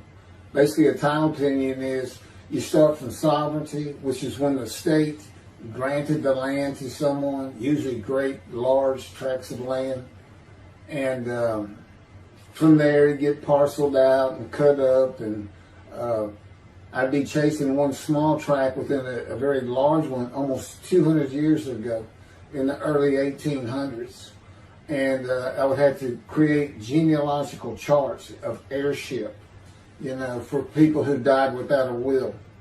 And I had to know who the family members were, and I got very good at it, and I really enjoyed it.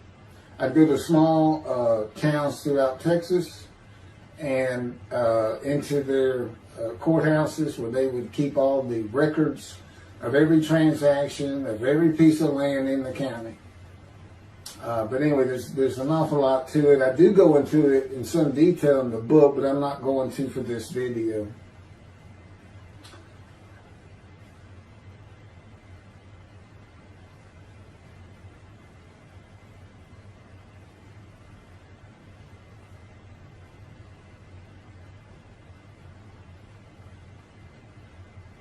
Eventually, I had my own firm. It's just me.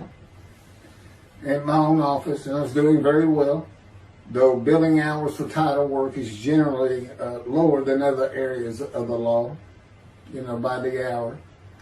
But I had also been involved in multi-million-dollar sales of production between oil and gas companies, probated wills, prepared affidavits of heirship, worked with landmen to fix title defects, appellate work, including arguments before justices, plea bargaining criminal cases for defendants, and anything else that came my way. Then it all stopped, and once again I was fighting for my life in 2001. This is chapter 6, skin, colon, and lung cancer.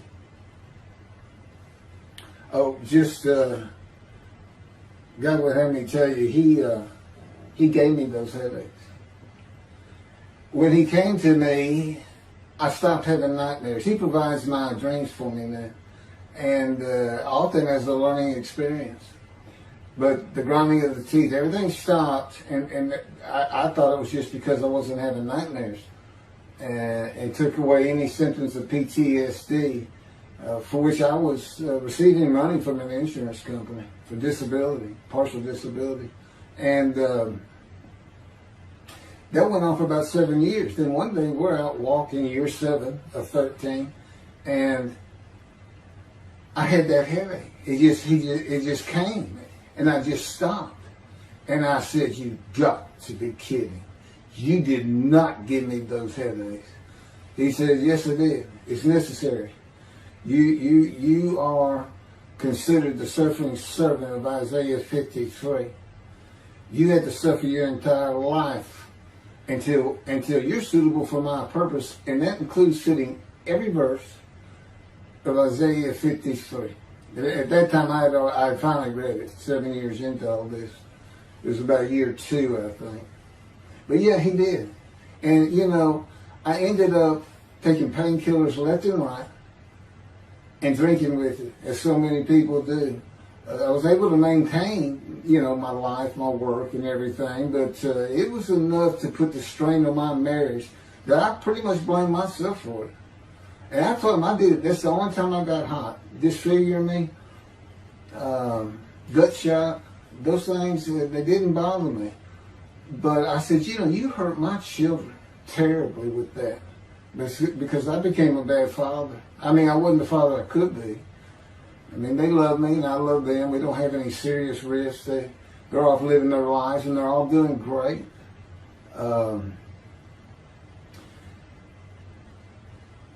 But if they consider themselves anything, they're Christians.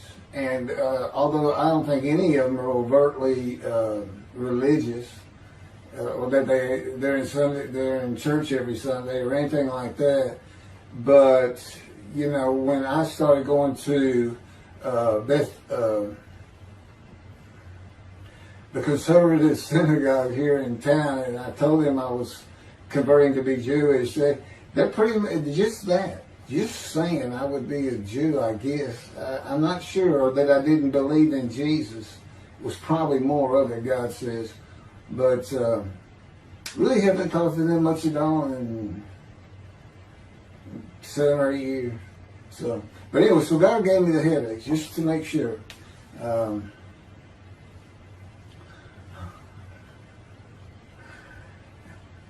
Anyway, I was married to Denise for 18 years, and we divorced in 1997 for irreconcilable differences. We agreed that she maintain custody of the children. The first to leave was Justin, and he came and lived with me. Then Brooke started getting in trouble, who is, as tough as she is beautiful. Her mom's very difficult to get along with. Justin was a lot like me at his age, and trouble followed him everywhere he went. Like me, he was hard to talk to, and like me, his getting out of high school was a coin flip. He's doing great. He learned the oil and gas landman business, and I helped him out as much as I could, and friends of mine helped him out even a lot more. And he's very successful now. Married, no children. Laura's married, no children. She's got a great job. And Brooke is married with 2 children. I have 2 grandchildren. Long life, see his children. You'll see what I'm talking about, long life, when I get to the lung cancer that God chose to crush me with. Something had to be done, and to make matters worse, Denise had met a man and they were going to get married. But he didn't want Brooke to be part of their new family, or Justin for that matter. He wasn't going to go stay with them anyway. Now, I had 2 of the children and she had 1, but all still in her custody according to the divorce decree.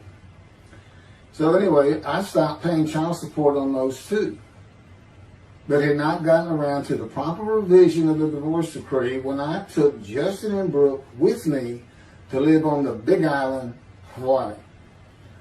Laura came with us to visit for a month. This oversight on my part resulted in Denise and now her 3rd husband filing papers in divorce court for past child support for all 3 children, for the time I had begun paying her 1/3 of the original amount. I represented myself. I had won contempt of court and was locked up for a day, but I never had to pay that money. By verbal agreement, I sent Laura back exactly 1 month later. I could not leave her out, and I wanted her to see where her brother and sister would be living. They were also close and protective of each other, and still are to this day. And she was so sad. One of the hardest and emotionally painful things I have ever done was put her on the plane back to Houston. I can't think of anything else. The backdrop to moving to Hawaii was my firm was in dire need of new work. But the oil and gas industry was down. It's always up and down. And my clients were not drilling.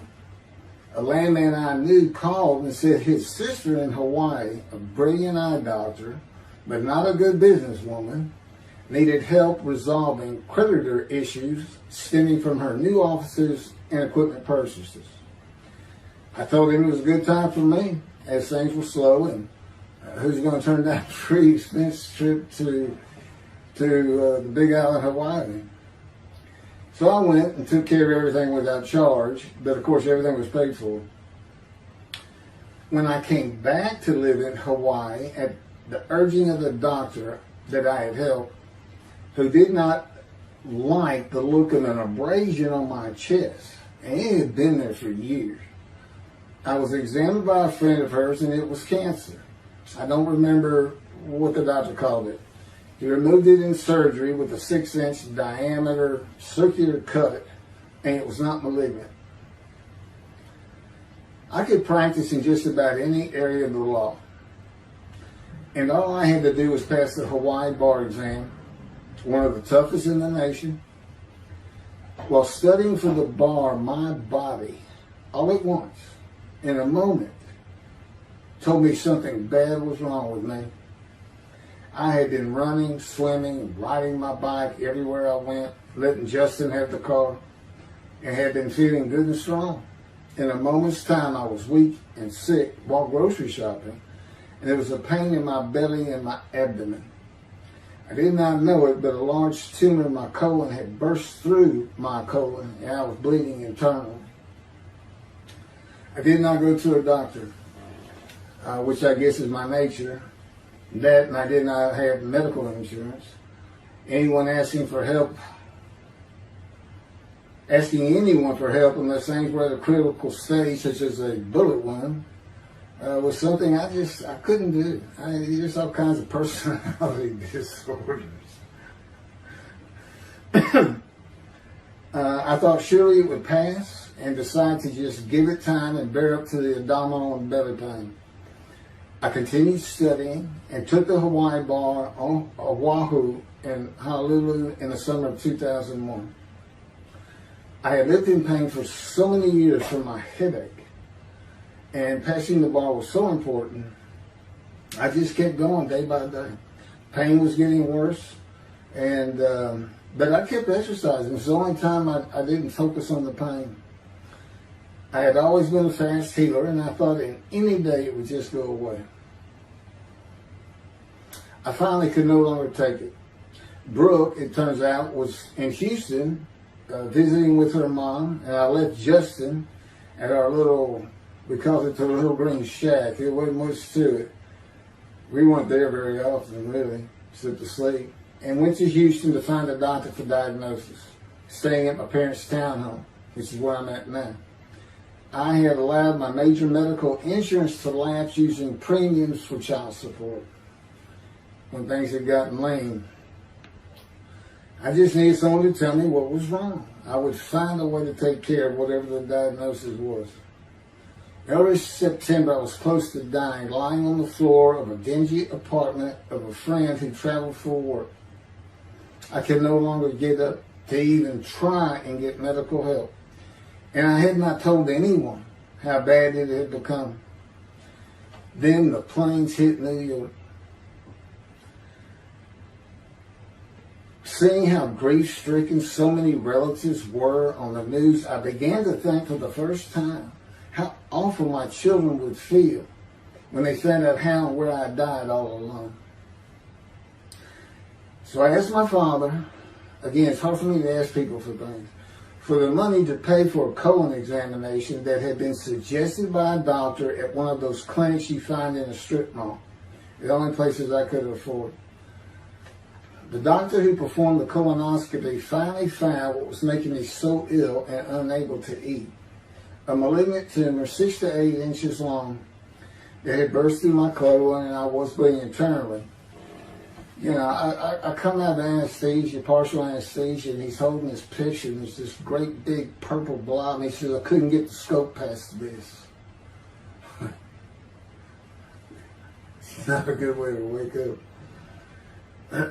To say it crushed me in my life is an understatement. The pain, the weight loss, inability to eat, all I could do was drink calorie drinks. Began about 4 months before the colon examination. That was 4 months of sheer pain. But as it turns out, I did pass the Hawaii bar exam. It was now early October 2001. The doctor told me, look, you don't have insurance. Go to Bentop Hospital. That's the hospital I went to when I got gunshot. I prefer gut shot. It sounds better. Yeah, man. And he gave me the pictures from the procedure showing what he could not get the scope past. Just shaking his head and saying, you should have come in much earlier. So I went to Bentop thinking I was here in 75 on October 5, dying. But I did survive, and here I am again on the first week of October 2001. I showed the pictures to the admitting nurse. Instead of them sending me to the waiting room, she just looked at me and she said, this is a public hospital. I mean, you can wait all day long to have a cold check. She looked at me and said, why did you wait so long? And how are you still alive? And I told her, I have no idea. She did not send me to the waiting room, but had an orderly take me immediately to a room. There they hooked me up to a morphine machine where I could hit a button at a time interval I can no longer remember and receive a small dose. I do know I never missed one. I was very depressed, and my parents who waited in that line for admittance with me looked so sad and depressed. It was not one of my better days, though I finally had some pain relief. Day after day, I lay there waiting for the next test they would run. It was during this time I received notification that Denise had filed papers in the divorce court to recover monies for the time I was taking care of 2 of the children. It's also when I received notification from Hawaii that I had passed the bar exam. So, Bental Hospital, what a lifesaver. I mean, young surgeons in like Baylor University, medical schools, it's a prime position to get your hands on if you're going to be a surgeon, because you're in surgery all day long and all night long. As long as you can stand up, they're bringing people in. It's just a real hot spot in Houston, and a great hospital. But it's not a place you want to stay. You really don't. My doctor would come in and be out so fast, I never knew what was going on. He did tell you my previous surgery to my abdomen, where they opened me up from stem to stern, complicated removal of the tumor. On October 25, my son's birthday, who was now stuck in Hawaii, they cut me open again and removed the tumor. It was about a week or so later, I was released with a schedule for chemotherapy. I returned to the dingy apartment all alone. I just stared at the television for weeks. I did, and chemo, so depressing for those who had to go into it. A small room with big chairs for about 20 people who all looked like death, including me. Everyone with an assortment of bags of chemo dripping into our arms for hours. It took about 8 hours before I really got sick from it. And I had to park a long way to avoid paying for parking and drive a long way to the apartment. It was a very gloomy fall and winter. When I completed my chemo of once a week for 6 or 9 months, more tests were scheduled. I do not remember how many months the chemo lasted. I do remember I did not finish, missing the last 3 sessions. At the end, I could not get out of the door without bursting into tears and just not go. It just wore me down to nothing. On the bright side, it was my goal. I had my own apartment called the Loft. That was brand new and very nice on a bayou close to downtown Houston with a running trail alongside it and lots of woods near Memorial Park, where I had been running a 3-mile circuit since high school. I returned to Benton for follow-up tests, including x-rays of my chest, and the colon cancer had not returned then and to this day. The chest x-rays were another matter entirely. The doctor told me he had bad news and showed me the x-rays telling me the white spots I was seeing was cancer. They were everywhere. Lungs full of cancer, he said, at a stage I could not be treated with any success. My dad was with me, and I asked the doctor, well, what does that mean? And when he said you need to prepare for death, the look on my father's face was so sad and hurt at the same time I'll never forget. And we've been through some tough things in this house. Every house we've been in. It didn't affect me one bit. I did not feel anything. I was too beat down from the chemotherapy to care, I guess. God tells me I had a lot to do with that. In fact, I just, no matter what they said, I didn't think I was going to die. But I didn't know that. I just wasn't having that conscious thought. And God says he had a lot to do with that. Of course, he hadn't spoken to me yet. I had never seen a doctor for cancer or any other ailment since that day. I had to get Justin home was all I thought about. But I needed money. I found an old client that needed a title opinion for a drill site well. I struggled through that and got my boy back to Houston. And it was tough. I was so weak. And it had been so long since I really had done any title work. And just going to pick the work up and visiting with the client was a major to-do for me. But we got there and I got Justin home and he went to live with some childhood friends. This was now 2002 and going into 2003. I just walked all over the running trails in the 3-mile loop at Memorial Park and in the woods day after day. I didn't think about dying, but I did start. But I did not think about restarting my law practice either. I watched a lot of television and played video games. I watched the Tour de France for the first time and got inspiration from Lance Armstrong. I was still alive though, and the funny thing was my lungs never bothered me. I was never sick. It's because God had already removed it. After I got the news I was dying of lung cancer, He took them from me. That's what He tells me. And I don't have any symptoms. Well, as you'll see right here, in 2005, I picked up some title work here and there and made an office out of my loft. I bought my first motorcycle, soft-tailed lowrider Harley Davidson. First time in many years I was happy. I love riding that bike. In 2006, I did some landman work for standard day wages and began dieting and running.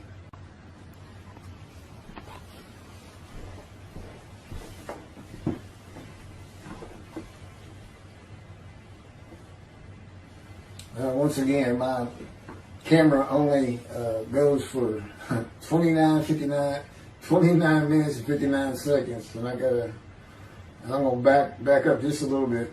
In 2006, I did some land work for standard day wages and began dieting and running. I had never been a swimmer in terms of training for it. I love the water and swimming, but I never trained with laps at different paces and various distances. Mostly because I was so slow, because of my right arm.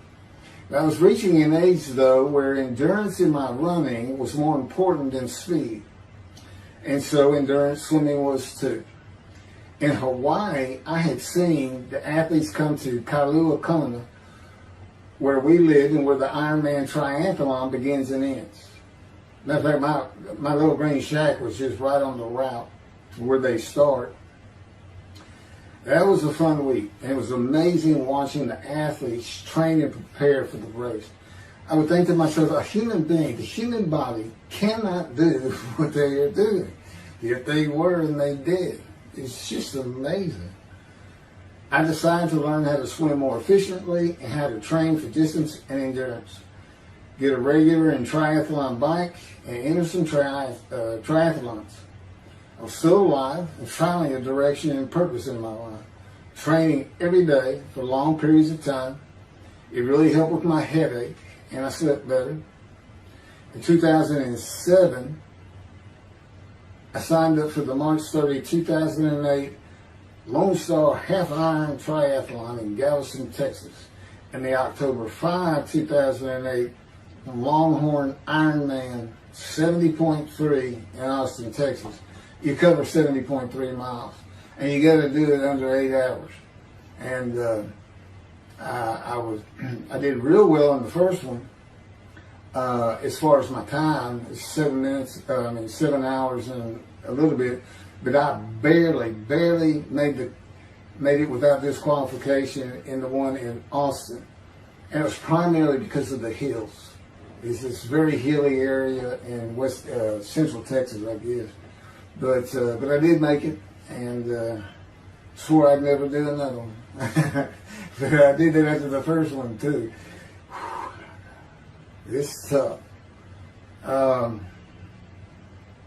My insurance was still paying for my inability to work, primarily based on the headache and a diagnosis of PTSD. So I was not working, and I got real serious in training to swim the 1.2 miles in the ocean. And that would be in Galveston and in a lake in Austin. 56 miles on the bike and a half marathon, 13.1 mile run. That's what I was able to do with a diagnosis in 2001 of lung cancer that could not even be treated, stage 4. And that's just about impossible. It would take a miracle of God for that to happen, because generally you're going to die within 1 year. They say if you get lucky with good medical treatment, you might make 5 years. But 1 year is the standard, if you can make it that long. That's my proof that I offered myself to guilt for God. Because you can't, it's not something provable. All you can do is show the result of that offer. And again, guilt's an emotion. I got way too many videos and everything to get too detailed on it. But that is the proof. You know, I got the colon cancer 20 years ago when the planes hit New York. And it was Oh, that was 2001, right. Too many things go through my mind when I start thinking about those cancer years. But God, He removed it. He had something for me to do, but that's verse 10. God chose to crush him with disease. And as I've mentioned, the reason he chose that is to show that I was blemished, defective, could not possibly be an offer for sacrifice, because he knew what the Gentiles were going to do. They were going to put an unblemished lamb in there and call the Jewish people's Bible their own, and use the laws of Leviticus, not unlike Mr. Tovey, a singer, and his 6 million blemished ram sacrificed by Hitler, the righteous servant of God. That's how that seems to read.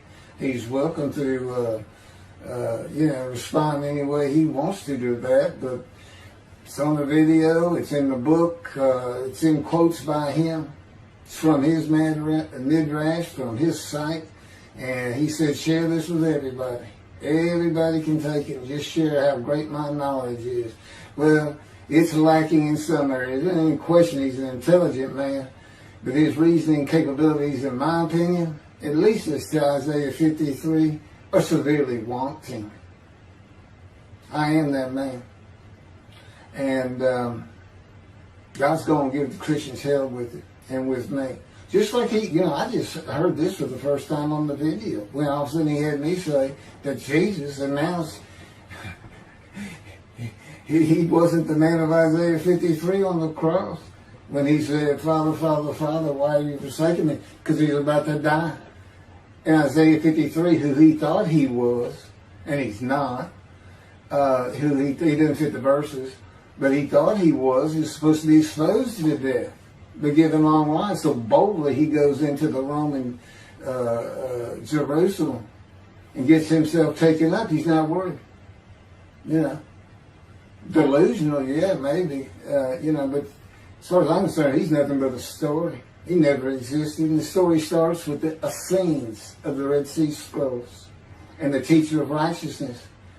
Real quick, I'll go over that. Here's the thing. Their founder is called the teacher of righteousness. Okay? They were great followers of Isaiah. They had the great scroll of Isaiah. They're prolific writers and copyists. They had their own gate at Jerusalem. The Essenes gate. Now, the New Testament never mentions them. You got Pharisees, Sadducees, Essenes, but they never mention an Essene. And Jesus, quite frankly, would have been one of them, because they embody who he is. They didn't like riches, hated sinning. They didn't like material things. They removed themselves from Jerusalem, in the most part, to those caves by the Dead Sea for that very reason. But they did have a gate. They still had people who would be there. And you know what they would do at the gates? Tell stories. That's what you do. You tell stories. And it is a great story. Here's this guy. He's connected with God. Back then they believed men were gods. Caesar was a god. Over in Egypt, you had the same thing going on. It's a common thought that men could be gods. And this story just springs up. And they didn't even question. They'd have gone and questioned it. I mean, they're sitting right front and center in Jerusalem. You think they didn't hear about this man walking on water, raising the dead, feeding 5,000 with 2 fish and 5 loaves? Turning water to wine. That alone, Rome would have said, Caesar would have said, he does what? He turns water to wine. Bring him to me. Don't touch a hair on his head. You don't kill the man who turns water to wine. You send him out with your armies. Make your men happy. It's there's so many ridiculous aspects to it. Most particularly, God performed a human sacrifice for the sinning Gentiles. He's left the sinning Jews for the sinning Gentiles.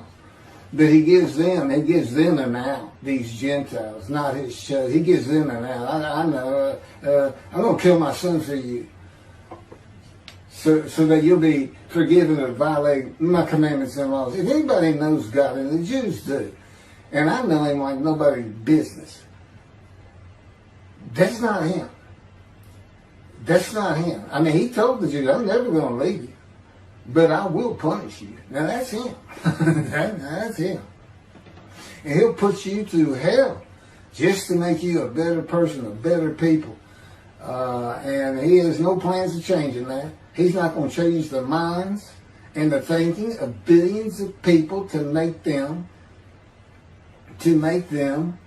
love the Jew. He's just not going to do it. And the practicality is he didn't create man for him to even be able to do that. Now, he could have created humanity where he could do that. He could change the mind of everybody at the same time. But I'll tell you on this, he's been working on my mind for 13 years. It is one brutal cop bump. It's a very one-on-one affair. Now, he says, now, I could just kill everybody. I mean, that's easy enough. That's easy. I just kill everyone. But he said, that's not, it's all about this. You got to know how to read the Bible. It's written for antiquity first, and the Dark Ages, and then the Age of Enlightenment. I mean, basically, he's saying you've got to go back over it. You've got to check these guys. You got to check Rambam in his speech. God's going to make the world speak Hebrew, or they will be the pure speech. You got to check some of this stuff. And I read Rashi's. I went through his Isaiah 53 Midrash, and all I can say is very unimpressed. I've seen what he has to say in Malachi. He didn't pick up on any of this. He didn't know what the angel of the Lord is, the angel of the covenant that you desire. He doesn't know how Moses goes by a burning bush that's not consumed. The angel of the Lord is in there, and God speaks. I do. To me, it's just like, well, you just get some basic concepts, and all of a sudden, and quite frankly, it'll open up the scripture to the Jews. They can put the Talmud aside for a little while. But I will say this. God says, if you can study it, study it. There's all kinds of great things in it. Just be real careful about what you teach from it. And it's useful for heaven. If you like to talk about Talmud as a scholar with other Jews who may very well be in a scroll of remembrance with you, you can meet up with them. You'll see them in the meeting places, have them over to your room. Y'all can watch the new earth being created and the new peoples of God chosen, and watch the evolution of the chosen people. And humanity, the same as this one. God says, why would I change it? Why would I change it? When I did it, it was perfect. And you can tell Mr. Singer that the evolution that he's talking about, where all of a sudden the world's going to love the Jews, been going on for over 3,000 years, and it hadn't even. And today, anti-Semitism's up, and David is here. It's not going to happen. Thank you very much. I will be doing. Was that 5 and 6? Yeah, that was 5 and 6. Now the book picks up at chapter 7. It's on a video when God first speaks to me. And it's very interesting. And we'll still be putting some videos out. But I've pretty much covered all the major material. Everything from Isaiah 53 and the day of the word, Lord. There's a few more things. And it's a better read than it is a video watch. But, for those who like to read. But it's covered very well in these videos. And now that I put in the personal part in, which is to show how I fit Isaiah 53, and you see the difference in my life. Now that's a life of suffering. That's a life of pain. That's a life of familiar with disease. They say, gee, well, he died on the cross. He was scourged. He was scourged and this and that. Do you know how much he suffered in his life? I mean, he's not even in the conversation as a man of suffering. He's not in the conversation. Thousands and thousands and thousands of people died horrific deaths back then and by crucifixion. It's not the only one. This is descriptive of a man and his life. So you can find him, identify him. And what did he do? He never suffered. He was never sick, ever, until the last day of his life. He's 30 years old and he's got one day but under his belt of pain and suffering. To me, you're not even in the conversation. I mean, that's nothing. That's not him suffering. That's just, you had a bad death, sorry. You got whipped first. You got whipped. One gospel says the scourging was an open-handed slap to the face. Now, the other three do say scourged. But then and then every movie you see, he's carrying that cross. He's all whooped up and bleeding, this and that. He carries the cross in one gospel only. In the other three, it's carried for him. And then he's on the cross, and what does he do? Father, Father, why have you forsaken me? And then the gospel says, one of them, and then he gave up the ghost. He gave up and died. I laid in the back of an ambulance for 8 hours, doing everything I could in my power to stay alive. Just gave up the ghost. There's another video where we make that a little bit more humorous. Anyway, thank you for listening, and I guess that's it. Thank you.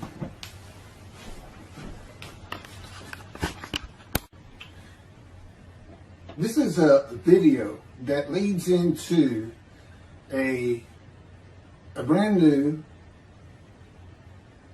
very distinct, not heard from before, commentary on Isaiah 53, which begins actually in Isaiah 52, is comprised of 7 videos I have put together in the last month or so, and I'm just putting them all together with a lead-in video explaining these things and why it's so new, novel, and has such a different view of the scripture from that which Judaism teaches regarding a messianic era when David comes, the descendant of David. They often refer to him as King Moshiach.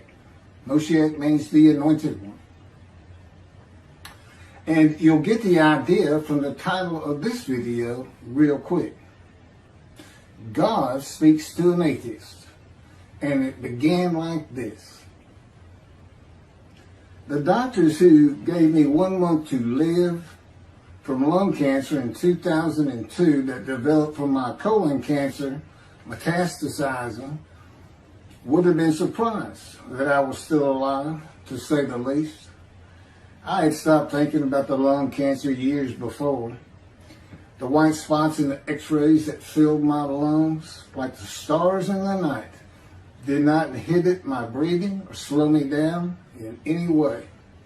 At this point in time, I'm training for my first triathlon. And I didn't start small. I did a half Ironman. It's 1.2 miles swim in an ocean, 55-mile bike ride, and half marathon, 13 miles. They call it the 90.3. One Saturday in the fall of 2007, I was cooking lunch in my small kitchen, post-divorce, and at the stove, when God said, from just a little behind me, as though somebody was speaking to me right here, and above my right shoulder, which is disfigured, wash your hands.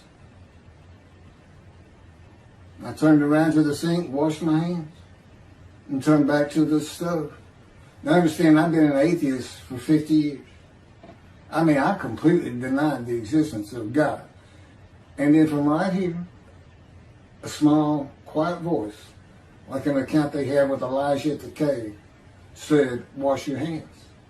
And I simply turned around, washed my hands, and went back to the stove. I didn't say a word to him. I didn't even keep thinking about it. I just did it. That was it. It was as though he had always been there. Just as to Adam. That's what I liken it to. And he dictated this to me. This is from my book, the book of my life that God dictated to me.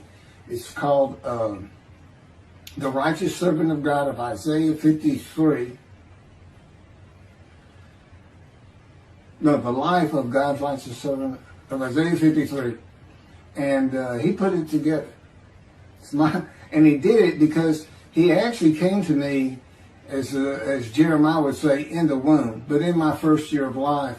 And like Ezekiel, lit and entered me. So that part of chapter 11 of Isaiah happened well over 62 years ago. That's when that happened. That's when Moshiach was here. For all these rabbis and commentators who have been saying, he's here, no, he's here. Well, he's been here. I've been here a long time. I just wasn't prepared and hadn't even heard his voice yet. But what he did, with Jeremiah, he made sure he was a priestly, godly man and guided his life. With me, it was to make sure I fit every single verse of Isaiah 53 as only I can explain it, what it's for, what it all means, and live a life of suffering familiar with disease. God chose to crush him with disease that he would offer himself for guilt and receive long life to see his children. That's my proof that it happened. They told me 20 years ago, we can't treat this lung cancer. It's too advanced. You're going to die.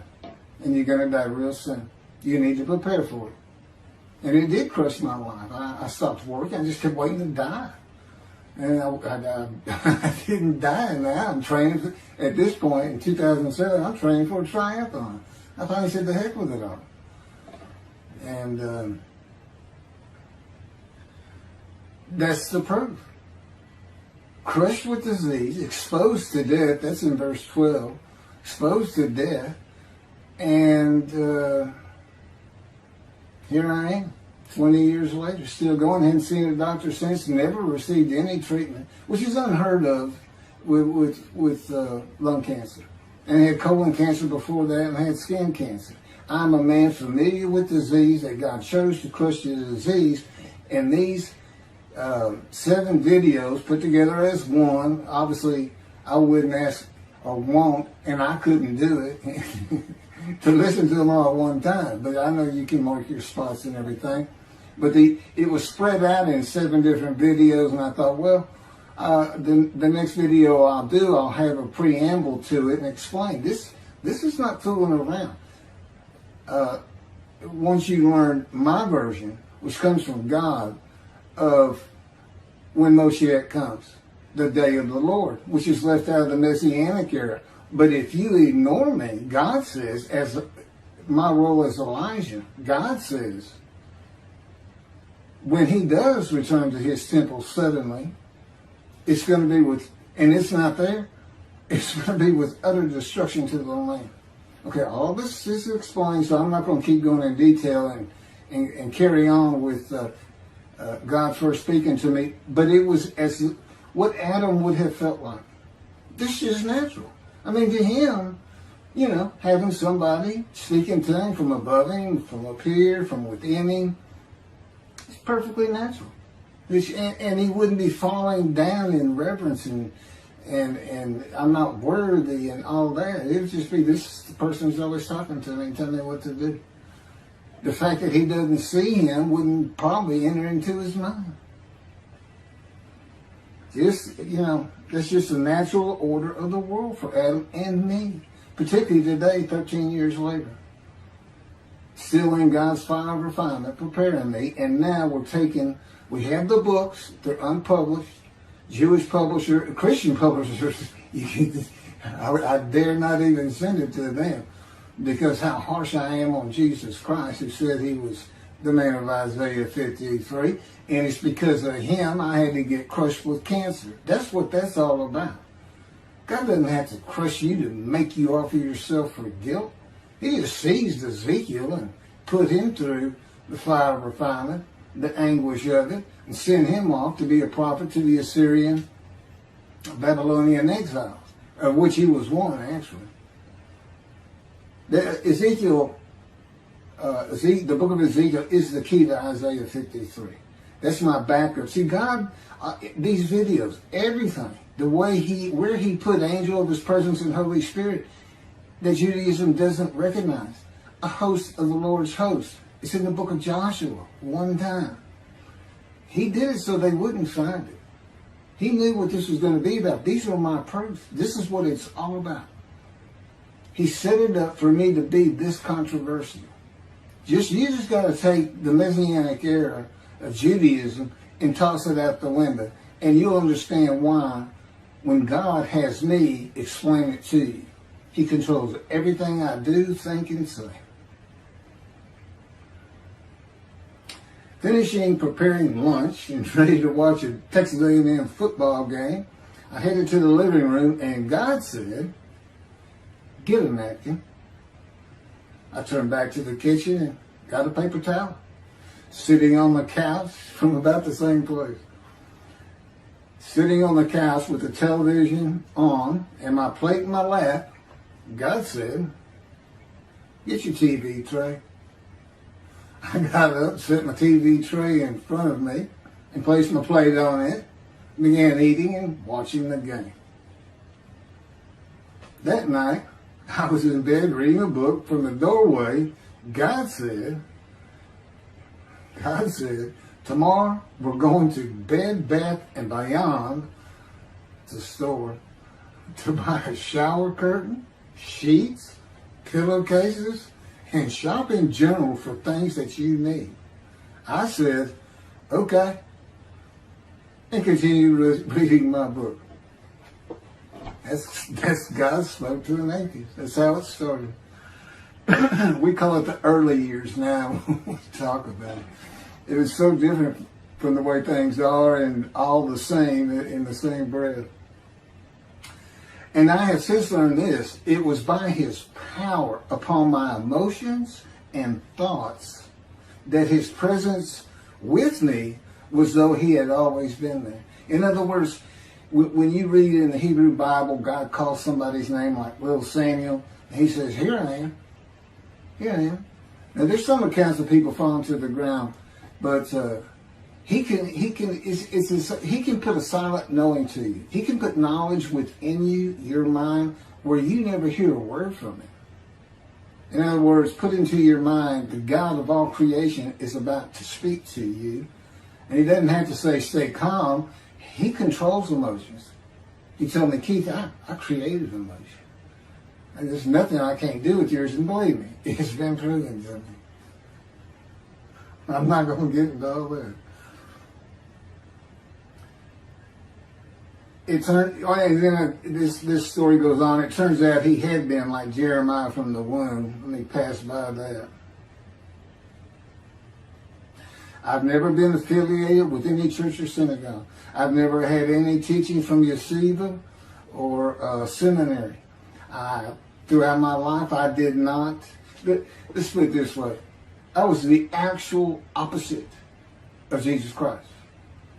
Actual opposite. I'm a sinner. You know, I mean, he took me back. He said, "Look," you know, because I said, "Well, I wasn't that bad of a sinner, was I?" He said, "Really?" So here we go off in vision like the story of Scrooge and the Ghost of Christmas Past. I started getting smart with him. This is us talking friend to friend. I can talk to him like he's just a buddy sometimes. There is a line I know not to cross. I said, "Why would you call that a sin? Why is that a sin?" He said, "Keith, it's a sin. You lied." I said, "Yeah, but if I didn't lie, I was going to jail." He said, "But that don't make it good." I said, "Well, which comes first? Going to saving yourself? Or lying? And so what? I didn't believe in you anyway. I wasn't worried about going to hell either. It's just, I didn't think about those things." He tells me, "Man, I didn't let you. That's why I was with you from the get-go." He wanted me to be fresh. No preordained, settled in thoughts and beliefs on anything. And of course, I grew up in Texas for the most part, so it would have been Christianity. I didn't associate with anybody who was religious. I didn't even know what the term Jesus freak meant. I didn't even know that Jesus died for my sins, supposedly, under their theology. And I didn't know that there was a problem between Judaism and Christianity. Jews and Christians. I didn't know that. I had plenty of Jewish friends. You know, I was in the late 60s, 70s, my formative, going into my teen years, and, you know, he treated everybody as an equal. I never thought about it. Including the African Americans, who in my day, we just said blacks. I guess that doesn't go anymore. But had great friends of all kinds. My best friend, I didn't even know he was Jewish until I saw him on Facebook 40 years later. But anyway, Let me jump ahead. Okay, this is how God communicates with mankind. This is what the prophets are all about. It's not just Ezekiel, a spirit lit and entered into me. At that moment, God was speaking. And then he says, at that moment, a spirit entered into me, and then I could hear God's words. So he's saying, and that means God is in his spirits. And it's just imagine the presence of God is his mind, and it is composed of elements of the unseen realm that we can't understand.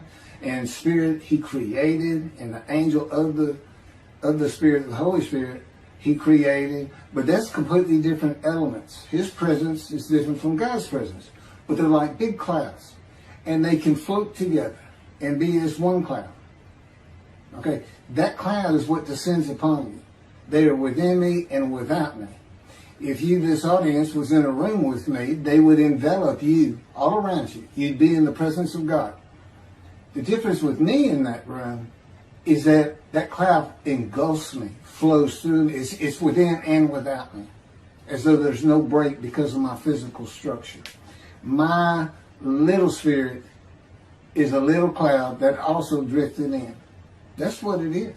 And it happened with all the prophets. If they spoke God's words, he was talking to them. He was telling them, write this down. Write this down. All these 20 books or so, the books of the prophets. Ezekiel, write this down. You gotta set this up. Jeremiah, write this down. See, a time is coming. Well, that's the time in Malachi. It all comes together, and you'll find it in all these videos. So, and it doesn't just include Moses and the prophets. The man who wrestled with Jacob. Jacob says he wrestled with a man in divine beings. Well, you know, Judaism doesn't acknowledge the Holy Spirit's the person, which is beyond belief, because there's so many references that this is clearly a person, the angel of his presence. But it's just God going to a man saying, hey, wake up, I'm the God of this land. See this man over here sleeping? His name's Jacob. He's got his head on a rock. Go jump on him and start wrestling. Don't worry about it. I'm gonna orchestrate the whole thing. You'll be fine. And the guy would have said, here I am, let's go. That's how he does. That was in Judaism says the man in divine beings is an angel. No, he's not. That'd be like saying I'm an angel. And you wouldn't want to say that. Well, you wouldn't want to say it to me before he came to me, because that made me mad. But I had a hell of a temper, just like Moses did and like Ezekiel did. And God knows how to knock it out of you to where you smile and laugh a lot. Because I never used to. No, well, you got to read the book, and you'll get it. You'll get it. I'm just, just like a lot of people, I've been through too much, hurt too much, suffered too much to have any thought that there's anybody upstairs, who cares about me. It's just don't even mention his name around me. We're either gonna fight or I'm leaving for it, and you'll never see me again. Don't do that, because it just makes me angry. All that's gone, by the way. Lots of stories on that. Oh, and the Spirit speaks. He's got his own personality. He's angelic. He has a very childlike voice. And he's just nothing but a ball of humor. He has me say he's the greatest comedian of all times of the universe. And he's just a joy to talk to him. And he has the smarts of God, as he tells me. But I have instant communication with him. I have instant communication with God. It's like there's three persons in my mind. This one cloud is three clouds. It's two spirits and the elements of God's mind. And slow process of 13 years, and there's 13 years of, and this is from Isaiah 53, punishment, wounding, chastisement, maltreatment, crushing, bruising. And I'm telling you, he's relentless. It's in the stories, and I have a lot more once I get to Israel, and I have full confidence God's going to get it done. That's one thing I don't worry about. 13 years, a year and a half of trying to get books published, denied by everybody who even bothered to answer me, because it's just so different. And it can only go to Jewish publishers, and it's just like, well, this isn't the stuff we believe, and it sounds like he's saying it's him, and this and that. Well, I was. God said I made sure I didn't get them published. I wanted to do the videos first. You see, I'm not on the executive committee. I don't know what's going on 99% of the time. I don't know what I'm going to have for dinner. I no longer have self-will. I can't ask him for anything. There's all kinds of reasons for that, such as, if one of my kids gets sick and he doesn't heal them up, cancer or something, am I going to be disappointed? Am I going to be hurt? The answer is no. He's trained me too well to even bother asking him. If he's going to do it, he's going to do it. I know he has the knowledge, and he's right here with me. So, it's a long, detailed process. I know things from his perspective. It's just another reason the Messianic era is not going to happen. And it comes out in these films. But the Holy Spirit, the angel of his presence, we're friends. God says, I can't be friends with human beings. I said, well, we're friendly with each other. He said, yes, that's right. I said, I Googled this, and technically you are my friend. He said, well, I know, but I just don't acknowledge you. I said, why? He said, because I'm God. That's the way I am. I get to do whatever I want. Now, he's just messing with me. It's just like having a friend. Of course, it's a true statement. He can do whatever he wants. But he's pretty stately and regal. But, again, we live together. I've lived with him for 13 years now. And it's never going to end until I die. I wouldn't even know what to do. He said, if I let you, you're going to fall down dead. You're not supposed to be alive. I keep you alive. He said, I took that cancer from you, but I just put it back in if you do something that makes me want to leave. I said, well, what am I going to do? No self-will. To an extent, no self-thought. And I told him, I'm not even a human being anymore. He said, well, what are you? I said, I don't know. I'm a man and divine beings, but I'm not human. I don't have self-will. That's what distinguishes a human being from an animal. He said, but I'm being the human for you. I'm providing your self-will. So you do, in a way, have it. So you're still a human being. I said, well, I'm dead. He said, why are you dead? I said, because it's like my brain's not connected to my spirit anymore. It's like you're sending all the information in. And that's about heaven. I haven't lived the existence in heaven as to my thoughts, because in heaven you won't have a mind. The heaven for the Jewish people only, I might add. You won't have a mind. God's got to provide it for you. He's got to be you for you as a completely new and different creature. But still you. It's a very amazing story on how that does. And I'm taught all these things and literally experience them, not only in the real, but in visions. I've had more visions than, if you count every single vision in the Hebrew Bible and the New Testament, I've had easily double that. And I'm a walking visual. God's communication, and this actually shows up in the story of Moses. He won't let me tell right now. But he puts images in your mind. Instead of saying a sentence, you get something in your mind, a picture. Anyway, I call it visuals. And you can be wide awake for those. And I can be in vision wide awake. Okay, so we finished our shopping to get shower curtains and everything. And God said, let's go to the bookstore and get you a Tanakh. To which I replied, what's a Tanakh? I didn't Hebrew Bible, okay. Well, I know the Holy Bible, the New Testament and Old Testament. And on we go. I'm starting to learn for the first time. At Barnes & Noble's, we looked at all the Hebrew Bibles and purchased the Jewish Publication Society's Tanakh, the Holy Scriptures, which is a translation that began in 1956. It was published in 85. Men who spent 30 years on the Leningrad Codex, the oldest Hebrew Bible in existence. They started from scratch. I hear these rabbis and people saying, well, I know what these translations are, this and that and that and this. And God says, just go with the JPS. They hit it right just about every single time. I've only found one thing that I don't understand how they missed it. But it's in 53. This is the 1985 edition. That's the best translation you can get out there. And I don't just hear God speak to me. His presence is heavy. And I'm also, it says he pinned Ezekiel's arms behind his back with his cords of power. And by his cords of power, Ezekiel could not leave his house. That's in Isaiah 53. He took him from the land of the living. Took him from society. The man of Isaiah 53 lives, so he's taken from society, but that doesn't, from the land of the living, that doesn't mean he died.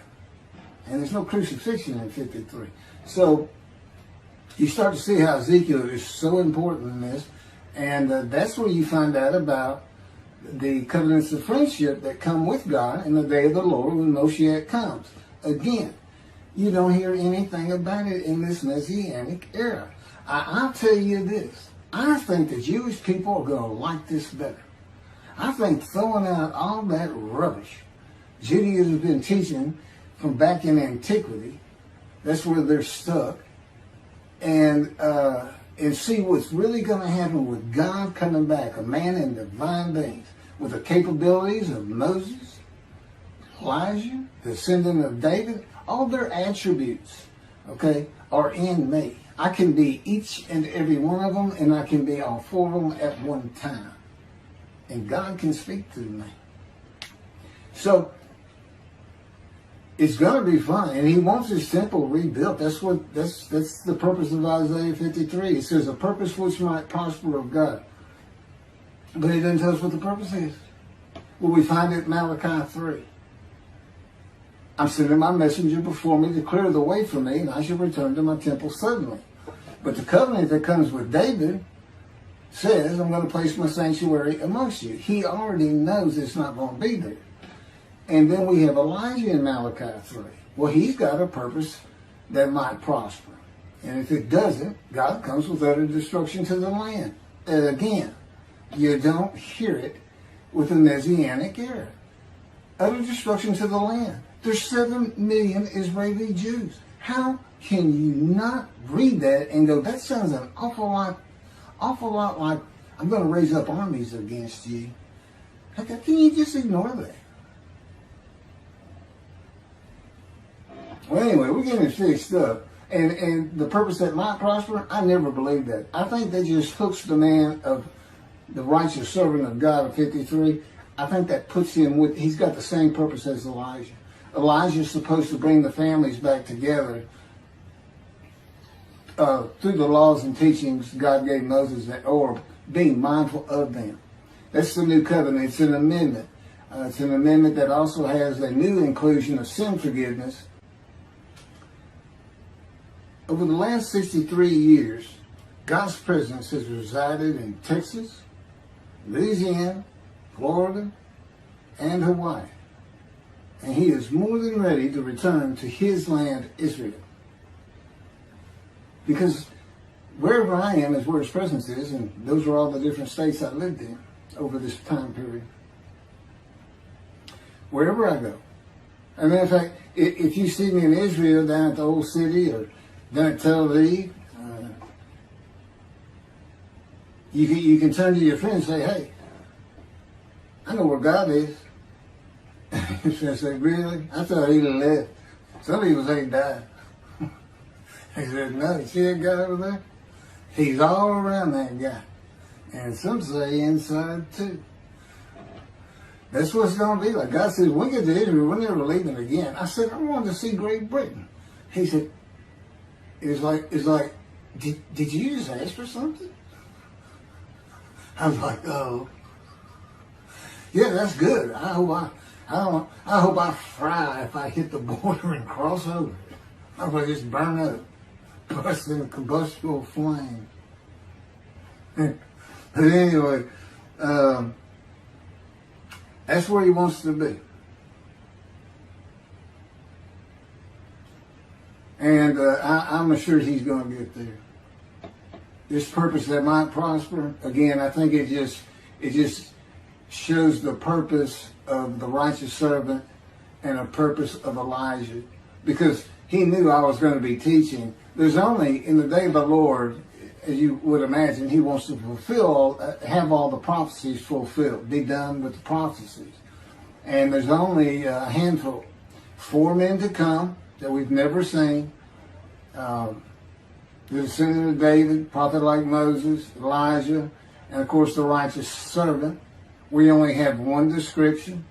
Even the sages knew you got to have a description of the descendant of David. It's Isaiah 53.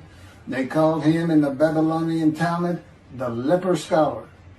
You'll see me referencing it on just about every video. In other words, I'm saying, look, it's not Jesus, it's not the people of Israel as taught today. It's this guy from the Talmud that just hadn't come yet. You just didn't know, didn't have a man that fit the description. Well, you do now. And 2 covenants. The friendship covenant, which is actually in 2 parts, Ezekiel 34 and Ezekiel 37. One part of which is, I'm going to put my sanctuary amongst my people. And the other part, interesting enough, has to do with the land blooming again, which is Jeremiah 31. See, a time is coming, the land will bloom again. See, a time is coming, the cities, after desolation of many years, 2,000 plus actually, will be restored and Jerusalem rebuilt. And the Jews shall never be defeated again. Okay, now we just talked about utter destruction likened to armies being raised. But here it is in this friendship covenant, in this, Jerusalem being rebuilt. If that's done, then you'll never be defeated again. So, you look at it and go, well, there's kind of a problem between those two. And what I think it means is he's going to get the temple built now that Jerusalem's been rebuilt and he's come.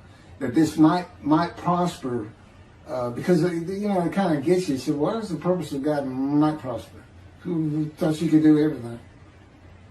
And he said, well, in a large part, my people got to listen to you. They got to, especially the rabbis, they never listen to my prophets. They're all full of themselves. Think they know everything. Boy, he starts getting angry. And see, that's not good for me. Because all of a sudden he wants to make me better, which means suffering. You got to keep him away from those moves. I'll tell the Spirit, say something funny. You're the funny guy around here. We talk friend to friend too. Well, anyway, I'm going to let you. There's a lot more, but this story's in my book. Hopefully, after spending time and understanding who I am, that this is here, it's happening. I don't care what the rabbis think or say. Look, I'm a prophet of God. I'm a man in divine things. If I say something contrary to what they think and say and believe, they're wrong automatically. It's a given because God is the one telling me all these things. It's His book. They're wrong automatically. And He is livid that I'm having this problem with Isaiah 53 being the people Israel. Well, it's in the videos, but you ought to see the arguments they really put back before that for Isaiah 53:10 and other verses. Rabbi Tovia Sandgrav's Judaism, he went Christian. The Christians went to the laws of Leviticus, animal sacrificial laws, and said Jesus is the unblemished lamb. That's why, and they're using, Leviticus where you could offer a lamb and for unintentional sins, but nevertheless, they turned it into he was a human sacrifice, which he says himself. He says, God no longer wants bulls and goats for sin. He prepares my body for sacrifice. These human sacrifices, and God made the sacrifice to Gentiles so they didn't have to obey His commandments and laws. From an atheist who comes in with no religious background, I read that and I look up face to face with God wherever He is at that moment. And I say, you got to be kidding me. People believe this? He said about 2 billion right now. He said, I'm not going to bother trying to tell you how many there's been in 2,000 years. God made a human sacrifice to me so I can go to heaven and I can go kill somebody if I want to. I can go rustle, I can go beat my wife and my kids. I accept Jesus again.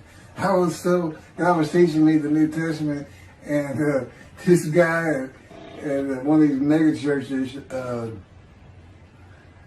came up to me and says, you know, if you do accept Jesus Christ, you're not just forgiven of all sins that you have committed.